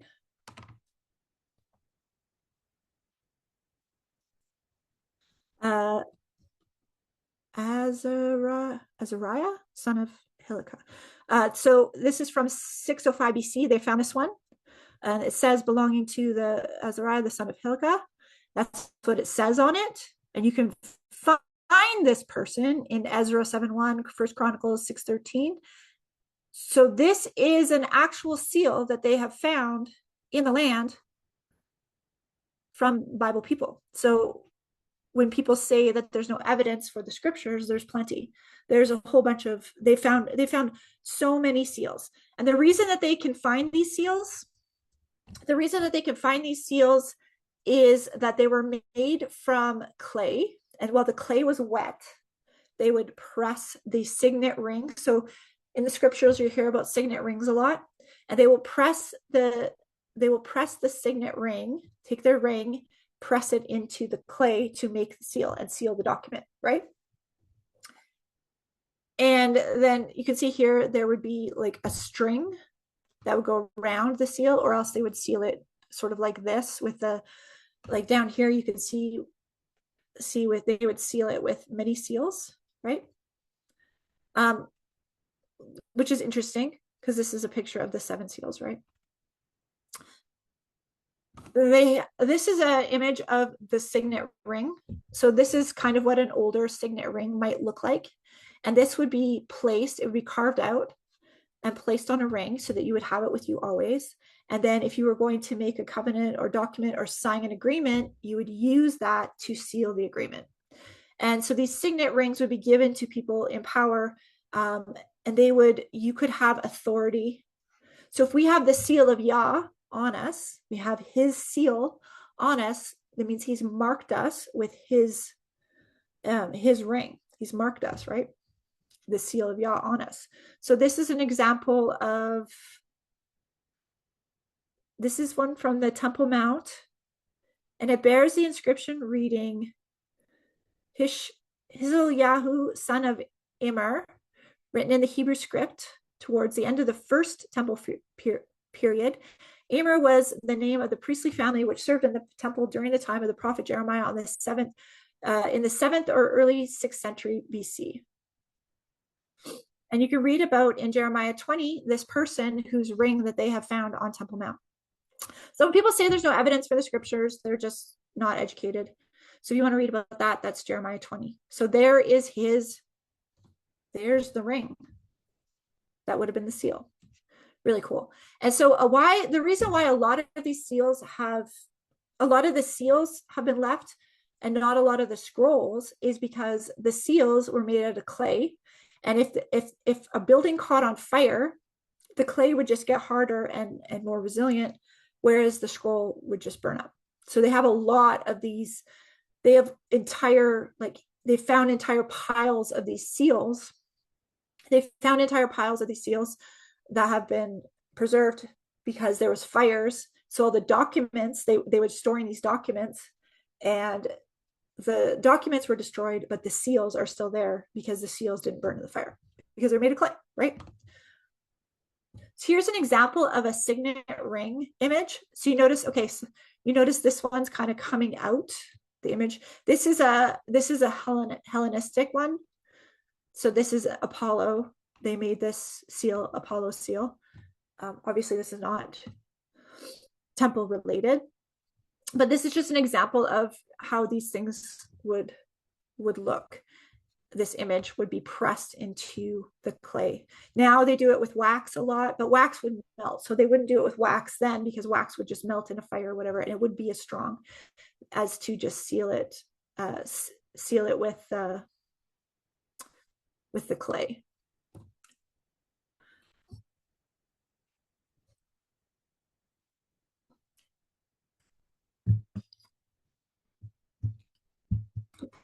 So judgment, when we're looking at judgment and we're looking at the seals being broken, we have the source document, the open copy, which is the scriptures, right? This is our covenant agreement. He has given us the covenant agreement that we can agree to. We can be sealed and agree to it. We can sign the covenant document and be a part of it. Or we can not. We can reject the covenant, right? Judgment will be that moment when he breaks the heavenly seals, the heavenly seal copy, and that judgment comes to pass. He judges all the deeds and all the things that are going on, the hearts and minds of all the people when the seals are broken. And that is for good or for evil, right? So all the merchants, as we read in Revelation 18, are going to be judged according to their works. All those who are bringing the idolatry into the church, they are going to be judged for their works because they didn't check the open copy. We had the open copy document. It is up to us, those of us who can read and those of us who can, sort through these things. If you are a simple-minded person and you didn't have the capacity to read and understand these things, there is much more grace for you. But if you are a megachurch Christian pastor who has not opened the document, the open copy of the document that we have, and sifted through it and making sure that you actually know what that document says, you know the terms of the covenant, which most Christians don't know the terms of the covenant. Most Christians don't even know where to find the covenant. to read it, the new covenant, to read it. The new covenant is Jeremiah 31:31, and it's repeated in Hebrews 8. Most Christians don't know that. They don't understand that, right? It is up to you to open the document of the covenant that you are in and read it and know what the terms and conditions are. If you're going to live in a land, you have to know the laws of the land and start to adhere to the laws of the land, right?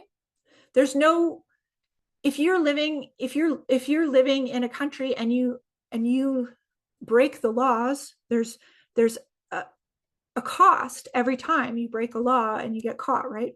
Same thing with Jehovah. If you want to be in his covenant, want to be in his kingdom, there is a cost if you break his commandments. And that cost might be to you, it might be to your family, it might be to your wallet. If you're not taking care and stewarding your finances, all of a sudden you might end up broke and in slavery, right? You might get enslaved because you didn't take care of your finances. And that is not his fault that you're enslaved. That's your fault that you didn't open the covenant and read it and learn what you were supposed to do with your finances, right? If you fornicate and you get pregnant by someone you're not married to, and that person leaves you, you fornicated. That judgment came upon you, right? And the judgment is you're going to have to raise a kid on your own, and it's going to be really difficult and all of that stuff, right?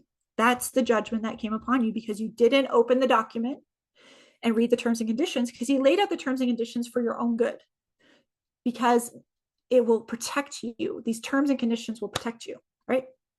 That's why he gave you all the information that you need, but you have to open the open copy and read it. So when the judgment comes, he's going to break the seals and then start judging all the works of the earth, right?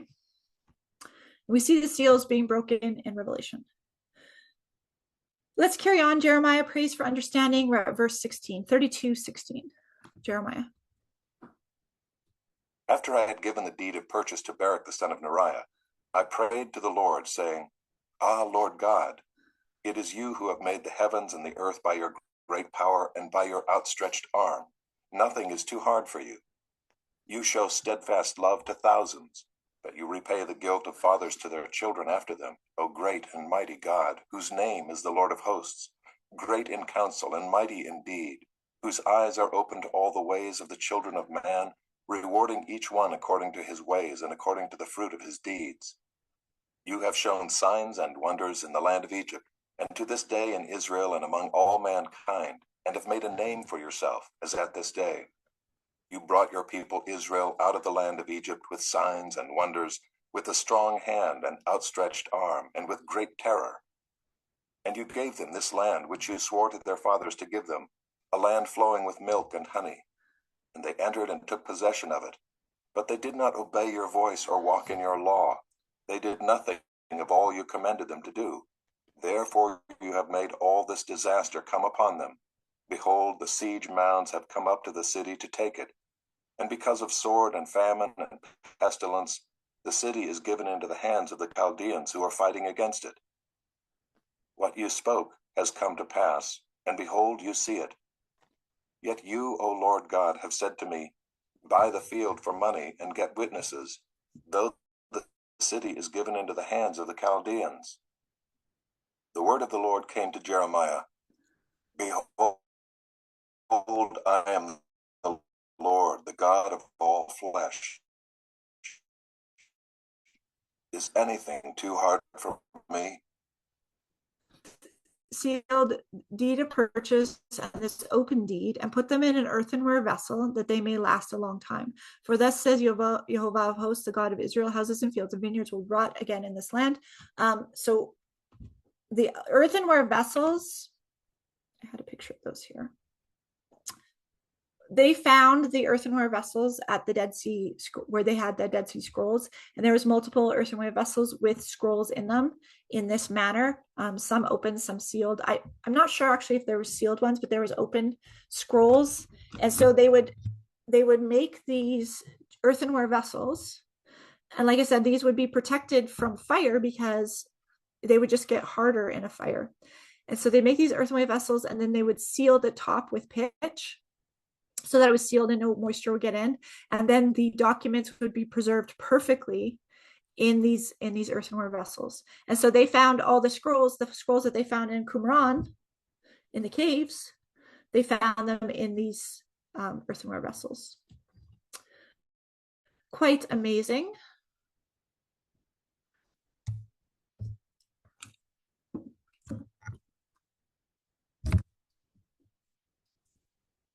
Now going back to, so Jeremiah is praying for understanding, and the understanding was that even though that they are entrapped, enslaved, Babylon has enslaved them, there's nothing too hard for Jehovah to do, and he's going to cause his judgment to go forth. And when his judgment goes forth, he will return all the people who obey his voice and walk in the covenant and have opened the covenant and have been keeping the terms of the covenant, and obey his voice and seek him in all things. He will return them to the land. And we see this picture repeated over and over and over again.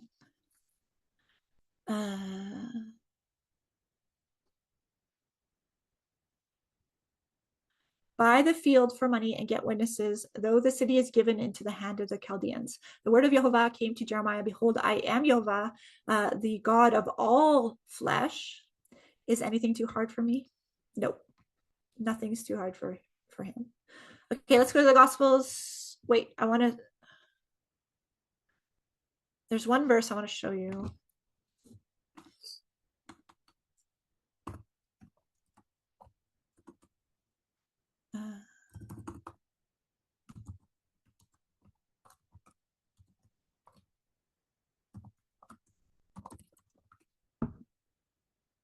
Isaiah 59.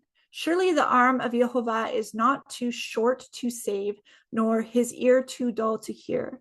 But your iniquities have separated you from Jehovah. Your sins have hidden his face from you, so that he will not hear.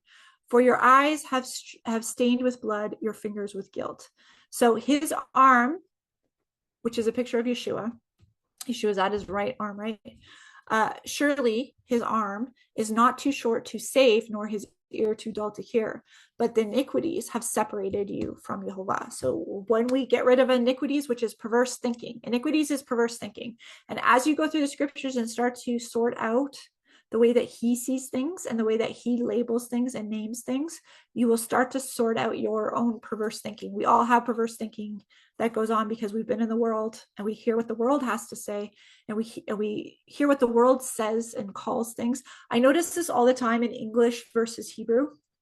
A lot of the times an English word, like you look up an English word and it means something else, but you look up the comparable in Hebrew in the scriptures. So you look up the Hebrew word in the scriptures versus the English word, and the Hebrew word will make so much more sense.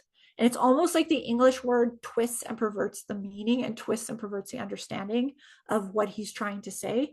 And I believe that English does that on purpose. It's kind of a witchcraft language in that way. And it twists and makes things very perverted thinking. That's what iniquity is. When you see iniquity, it's the perverse thinking. And we see iniquity show up in the 10 Commandments. When Exodus 20 or 32. 32.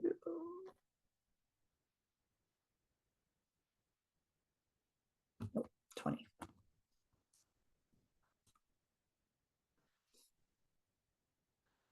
Exodus 20, verse 4. You shall not make for yourselves a carved image or any likeness of that is in the heaven above, or in the earth beneath, or that is in the water underneath the earth. You shall not bow down or serve them, for I am Jehovah your Elohim. I am a jealous Elohim, visiting the iniquity, perverse thinking of the fathers on the children to the third and fourth generation of those who hate me, but showing steadfast love to the thousands of those who love me and keep my commandments. So does this mean that you will continue to have the iniquity of the fathers placed upon you?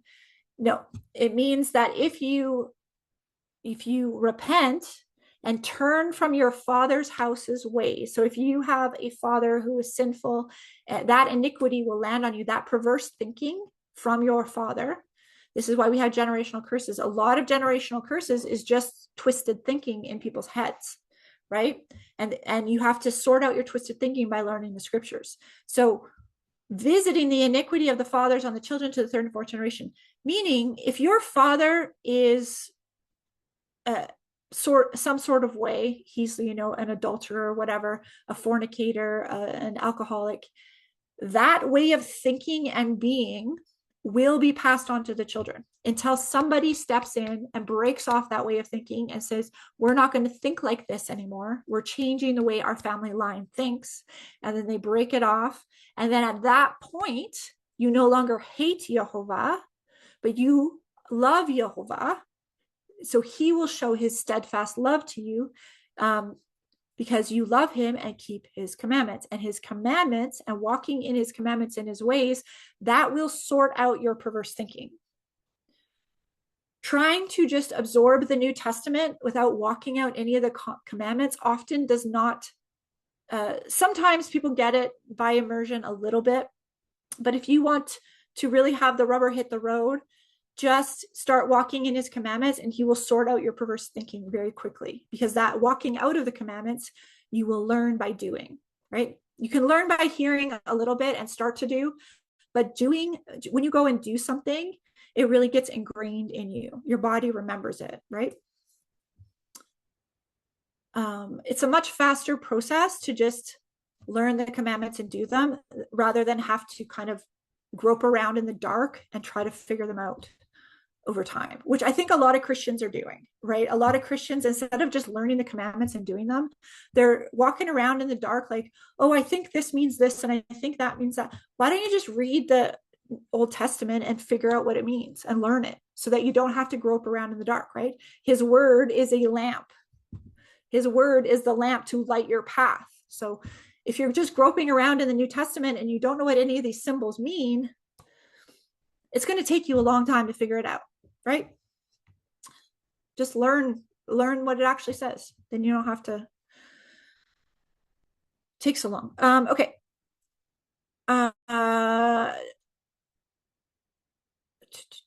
Ezekiel 18. So going into the generational curse thing, Ezekiel 18 also speaks on this.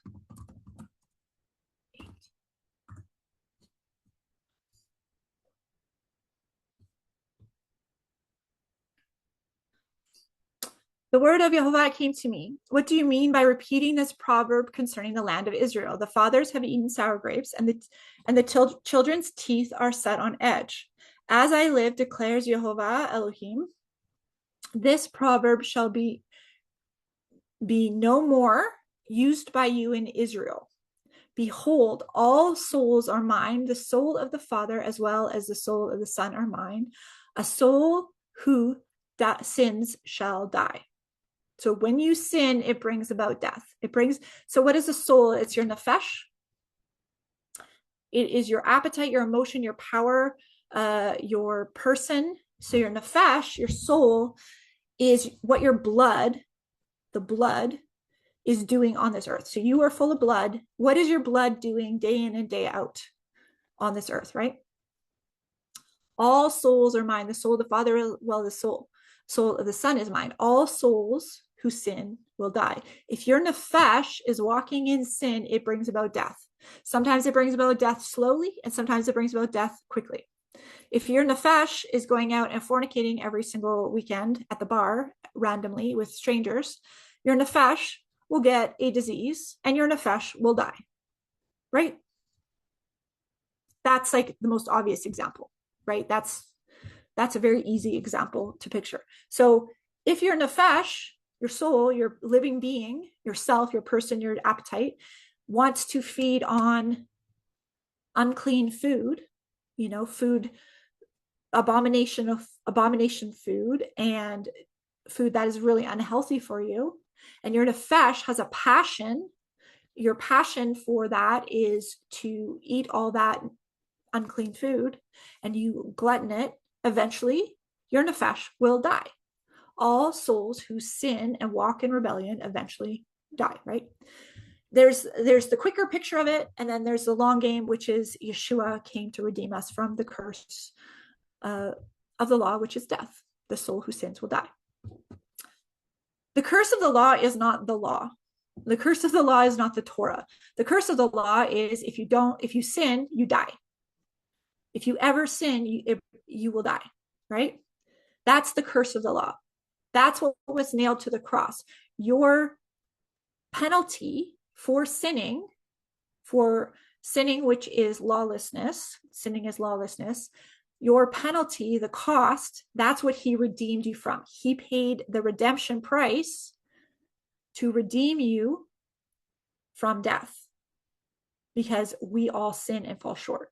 That is what was nailed to the cross. Go read it again if you don't believe me.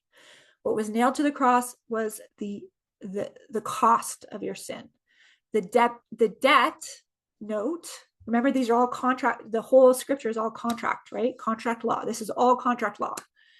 The debt note that was written because you sinned and you made deals with the devil, essentially, right? You made agreements with the devil. You agreed with the devil instead of agreeing with Yah, right? You were walking in the devil's marks and ways instead of walking in Yah's marks and ways. You had a contract, a debt that had to be paid, right? Yeshua paid that debt to bring you back into Jehovah's kingdom. And now your duty as having your debt paid and being in Jehovah's kingdom is to open the contract and learn what it says before the judgment comes and the seals are broken. Yeah? Is this all hitting home now? Okay. If a man is righteous and does what is just and right, and if he does not eat upon the mountains or lift his eyes up to idols of the house of Israel, and does not defile his neighbor's wife or approach a woman in her time of impurity, and does not oppress anyone, but restores to the debtor his pledge, and commits no robbery, and gives bread to the hungry, and covers the naked with a garment, does not lend at interest, nor take a profit, withholds his hand from injustice, executes true justice between man and man, walks in my statutes, and keeps my rules by acting faithfully, he is righteous, and he shall surely live, declares Yehovah Adonai. Notice that Yeshua repeated many of these things, right? Restoring a debtor his pledge. What did Yeshua say? If a man gives you his garment, what is it?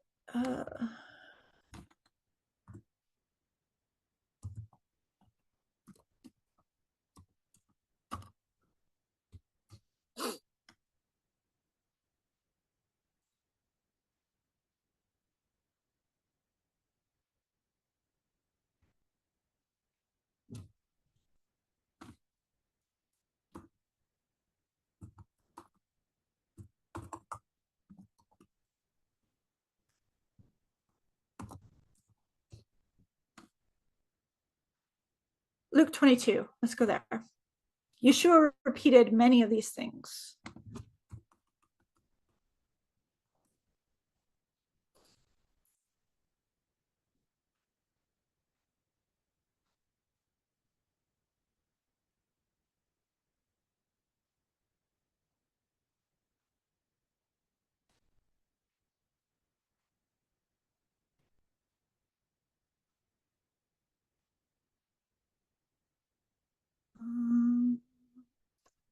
I think I'm in the wrong spot.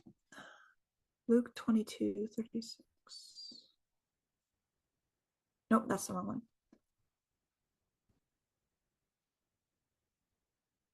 Matthew 5. My bad. I looked too quickly.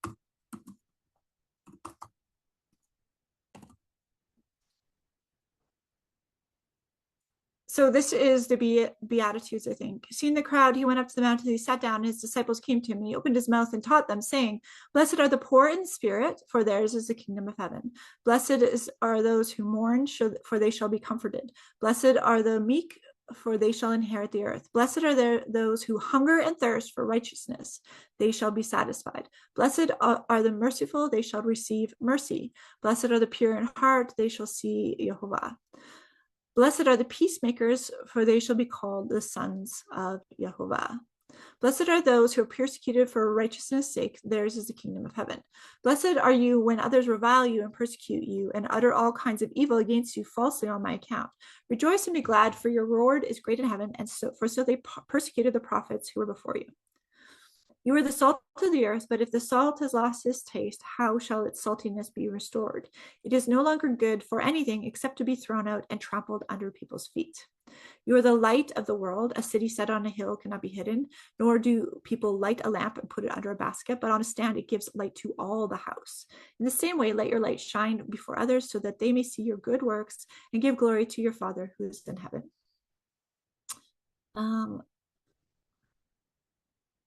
Do not think that I have come to abolish the law and the prophets. I did not come to abolish them, but to fulfill them, fully preach them. For truly I say to you, until heaven and earth pass away, not one iota or dot shall pass from the law until all is accomplished. What does it mean to have accomplished? Until all has come into existence, to be created. So until all of the things that are written in the law and the prophets are accomplished and actually come to pass, all the seals are broken and come to pass, not one jot or tittle is removed from it. Yeah. Therefore, whoever relaxes one of the least of these commandments, even the least of the commandments, and teaches others to do the same will be called the least in the kingdom of heaven.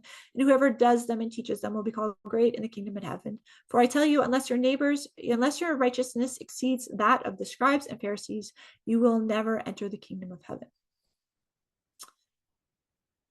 Okay, so this is where he goes into some of these points. You've heard it said to those of old, you shall not murder, and whoever murders will be liable to judgment. But I say to you, that everyone who is angry with his brother will be liable to judgment. Whoever insults his brother will be liable to the council, and whoever says you fool will be liable to the hell of fire.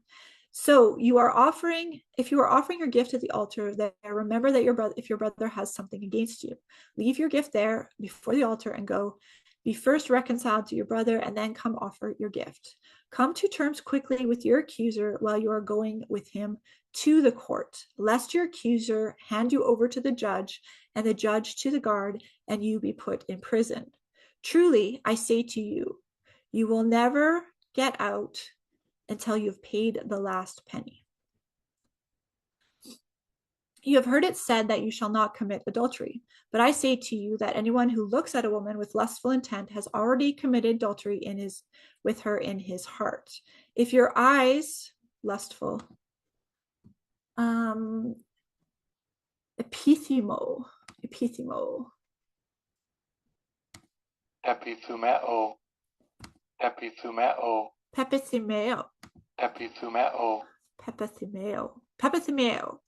to set heart upon, to desire, to long for, to have earnest desire, to lust after, to covet. That's what lust after means.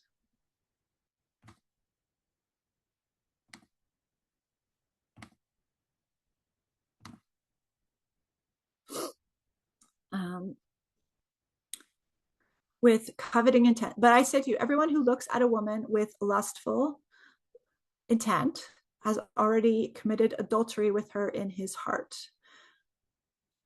If your right eye causes you to sin, tear it out and throw it away. For it is better for you to lose one of your members than to have your whole body thrown into hell. Guinea. And if your right hand causes you to sin, cut it off and throw it away. For it is better for you to lose one of your members than have your whole body go into hell. Where's the verse that I was actually looking for?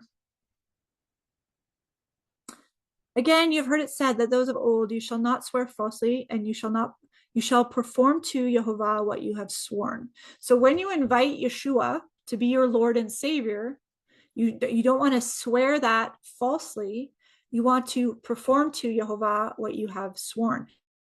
So when you're making that declaration that that Yeshua is your Lord, that means you're coming into the kingdom, and that means you're supposed to learn the covenant documents, right? But I say to you, do not take an oath at all, either by heaven or for it is the throne of Yah, or by earth, for it is the footstool, or by Jerusalem, for it is the city of the great king. And do not take an oath by your head, for you cannot make one hair white or black. Let what you say simply be yes or no. Anything more comes from evil. So don't swear oaths. You have heard it said, an eye for an eye, a tooth for tooth, but I say to you, do not resist one who is evil. If anyone slaps you on the right cheek, turn to him also the other. And if anyone should sue you and take your tunic, let him have your cloak as well. If anyone should sue you and take your tunic, let him have your cloak as well. If anyone forces you to go 1 mile, go with him 2 miles. Give to the one who begs from you, and do not refuse the one who would borrow from you. Okay, so I want to go back so you can kind of see the similarities in the language with what we were just reading. Where was I though? Jeremiah. I forget where we were.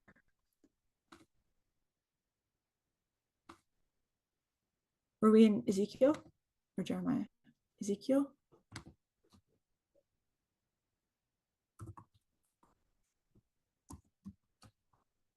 Went on a tangent and I lost my place. Ezekiel 18.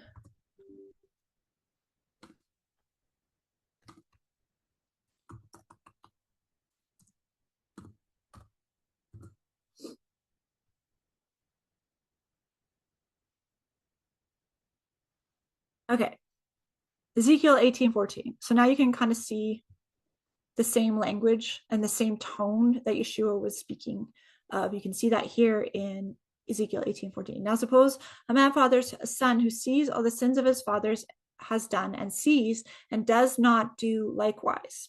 He does not eat upon the mountains or lift his eyes to the idols of the house of Israel. He does not defile his neighbor's wife, look upon her with lust, does not oppose anyone, exacts no pledge, commits no robbery, but gives his bread to the hungry and covers the naked with a garment. Do you see? Yeshua was preaching Ezekiel. Withhold his hand from iniquity, takes no interest or profit, obeys my rules, walks in my statutes, does not die for he shall not die for his father's iniquity, he shall surely live. As for his father, because he practiced extortion, robbed his brother, and did what was not good among his people, behold, he shall die for his iniquity. Perverse thinking, transgression. Yet you say, why should not the son suffer for the iniquity of the father? When the son has done what is right, what is just and right, and has been careful to obey all my statutes, he shall surely live. A soul who sins shall die. The son shall not suffer the iniquity of the father, nor the father suffer for the iniquity of the son. The righteousness of the righteous shall be upon himself, and the wickedness of the wicked shall be upon himself. But if a wicked person turns away from the sins that he has committed and keeps my statutes and does what is just and right, he shall surely live, he shall not die. None of the transgressions that he has committed shall be remembered against him. For the righteousness that he has done shall live. A lot of people come to me and they're really worried about past sins or past things that they have done. And the enemy is really trying to remind them of those past sins in order to keep them bound. So what the enemy does a lot is will remind you of past sins, past thinking, in order to keep you from walking in righteousness and doing good works. The enemy does not want you doing good works, because if you do good works, that brings glory to the Father and that shines the light and more people get saved, right? So what the enemy will do is continue to speak your transgressions to you and have you feel that guilt and that condemnation. This verse is telling you that if you have turned from what is bad into what is good, if you have turned from your ways, none of your transgressions that you have committed shall be remembered against you. Okay, from that point forward, you turn, you repent and you turn and you start walking in righteousness. You start doing good works, the works that the Father has for you to do. None of the transgressions that you committed before will be remembered against you. You have to keep walking in those good works, right? Have I any pleasure in the death of the wicked, declares Jehovah Elohim.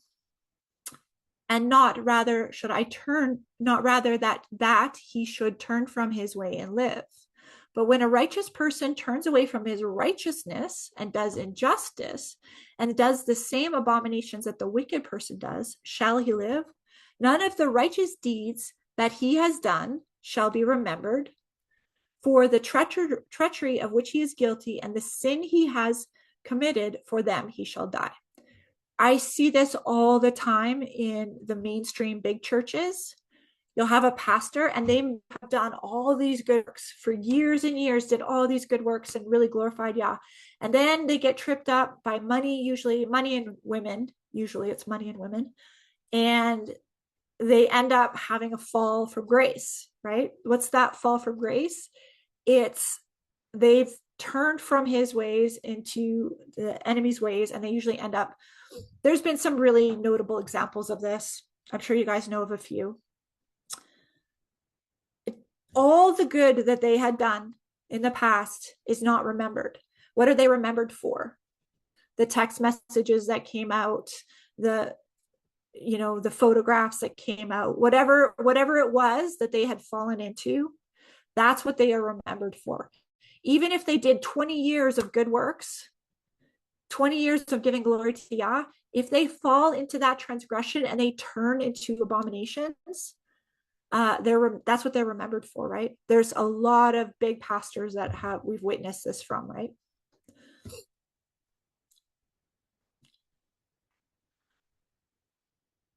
Yet you say, the way of the Lord is not just. Hear now, O house of Israel, is my way not just? Is it not your ways that are not just? When a righteous person turns away from righteousness and does injustice, he shall die for it. For the injustice that he has done, he shall die. Again, when a wicked person turns from the wickedness he has committed and does what is right and just, he shall save his life. Because he considered and turned away from all the transgressions that he had committed, he shall surely live and not die. Yet the house of Israel says, the way of the Lord is not just. O house of Israel, are my ways not just, or is it your ways that are not just? Therefore, I will judge you, O house of Israel, everyone according to his ways, declares Jehovah Elohim. Repent and turn from all your transgressions, lest iniquity be your ruin. Cast away from you all the transgressions that you have committed, and make yourselves a new heart and a new spirit. Why will you die, O house of Israel? I have no pleasure in the death of anyone, declares Jehovah Elohim. So turn and live.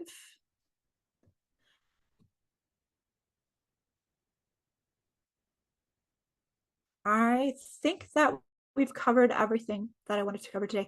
We have to go to the gospel portion, which is the seal of Isaiah being opened. So remember, we talked about there's the written in the Torah and prophets, and then there's the seal being opened and it happening. Yeah.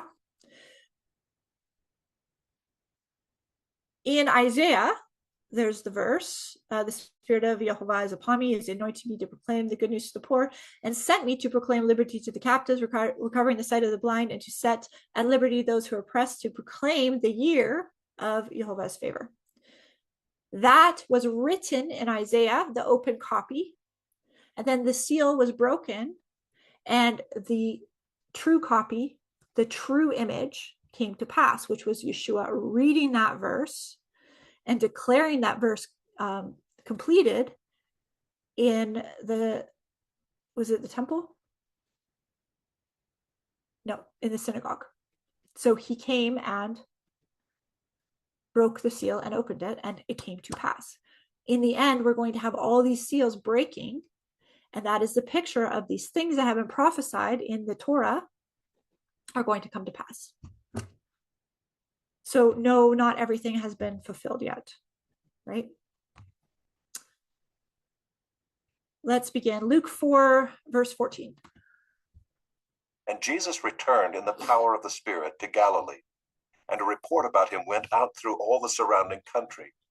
And he taught in their synagogues, being glorified by all. And he came to Nazareth, where he had been brought up. And as was his custom, he went to the synagogue on the Sabbath day, and he stood up to read. And the scroll of the prophet Isaiah was given to him. He unrolled the scroll and found the place where it was written, The Spirit of the Lord is upon me, because he has anointed me to proclaim good news to the poor. He has sent me to proclaim liberty to the captives, and recovering of sight to the blind, to set at liberty those who are oppressed, to proclaim the year of the Lord's favor. And he rolled up the scroll and gave it back to the attendant and sat down. And the eyes of all in the synagogue were fixed on him. And he began to say to them, "Today this scripture has been fulfilled in your hearing." And all spoke well of him and marveled at the gracious words that were coming from his mouth. And they said, "Is not this Joseph's son?" I just realized something. Ding, ding, ding, ding, ding. Jubilee year is a 3-year process. You have the sabbatical year that happens on the 49th year, where people are not able to harvest the land. And then you have the Jubilee year, which is also a sabbatical year where everything is being returned to its owners and all the captives are being set free, and all the poor are gleaning from the land. I had this picture in my head, and I'm not sure why I have this picture in my head. So the poor were gleaning from the land, so they were walking through the land and they were eating as they go on their journey back to the land that was given back to them. So it's this picture of they're not harvesting the land. So the poor are walking through the land, gleaning from the land, eating whatever they need to on their way. So they're fed as they're walking back to reacquire the land that was theirs, right? Their family land. Does that make sense? That's the picture that's being painted. And it was a 3-year process. If we go back to the Jubilee,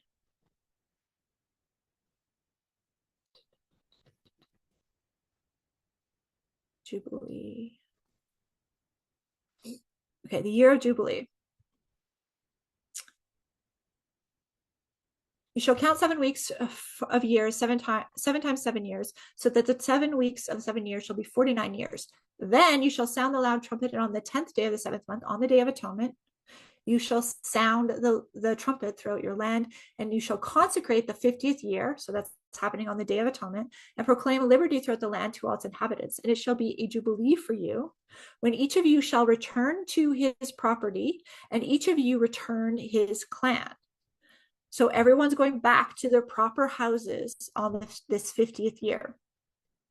And you shall need in it, and that 50th year shall be a jubilee for you, and in it you shall neither sow nor reap what grows of itself, nor gather the grapes from the undressed vines, for it is a jubilee. It shall be holy to you. You may eat the produce of the field. So they're allowed to eat the produce of the field, but not sow or reap. So you're not allowed to bring it into your storehouses. You're not allowed to sow seed, but you can eat the produce of the field. You can glean the field and eat as you go. For this year of Jubilee, each of you shall return to his property. You shall make a sale to your neighbor. If you make a sale to your neighbor or buy for your neighbor, you shall not wrong one another. You shall pay to your neighbor according to the number of years after the Jubilee. Yada yada. We've already read that. So I want to show you. Therefore, you shall do my statutes and keep my rules and perform them, and then you will dwell in the land securely. When do we dwell in the land securely? When we start to do his statutes and keep his rules and perform them. The land will yield its fruit, and you will eat your fill and dwell in it securely. And if you say, what shall we eat in the 7th year, if we may not sow and gather in our crop, I will command my blessing on you in the 6th year, so that it will produce a crop sufficient for 3 years. So there's a 3-year picture here. And when you sow in the 8th year, you'll be eating some of the old crop, and you shall eat the old crop until the 9th year, when its crop arrives. When does the crop arrive? Okay, this is like serious Hebrew year math. Remember I've told you in the beginning, a Hebrew year, it's not like, it's like they're talking about the next cycle, next cycle, next cycle. So if you're talking about Passover and the Passover year, talking about the next cycle to the Passover year. But here we have a breakdown of it being measured in the crops. I think we have a 3.5 year picture here, actually. And so what shall we eat in the 7th year if we may not sow or gather crops? So there's the 1 year. I will command a blessing on you in the 6th year. So in the 6th year, they get a crop sufficient for 3 years. Then you don't sow until the 8th year. So you sow in the 8th year in the fall. In Israel, you sow seed in the fall, right? And then you harvest in the spring. So I think I have to draw this out with the actual pen and paper, or maybe one of you could do that. But I think what we have here is a 3.5 year cycle. Because in the 8th year, you will be eating some of the old crops. So during that winter, they're going to be eating the old crops still. They've sowed seeds in the fall, in the winter. They're still eating the old crop. And then in the spring, they will eat the new crop of the 9th year. So it's a 3.5 year process. I think, don't quote me on that. I have to really sit with it and draw it out, but that's really, really interesting because we all know that there's a 3.5 year redemption process that goes on in Daniel.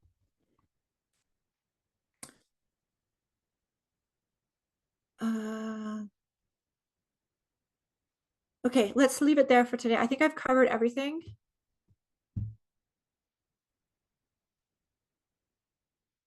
I think I've covered everything that I wanted to cover today. So I'm going to stop the recording, and if anyone has any questions, let me know.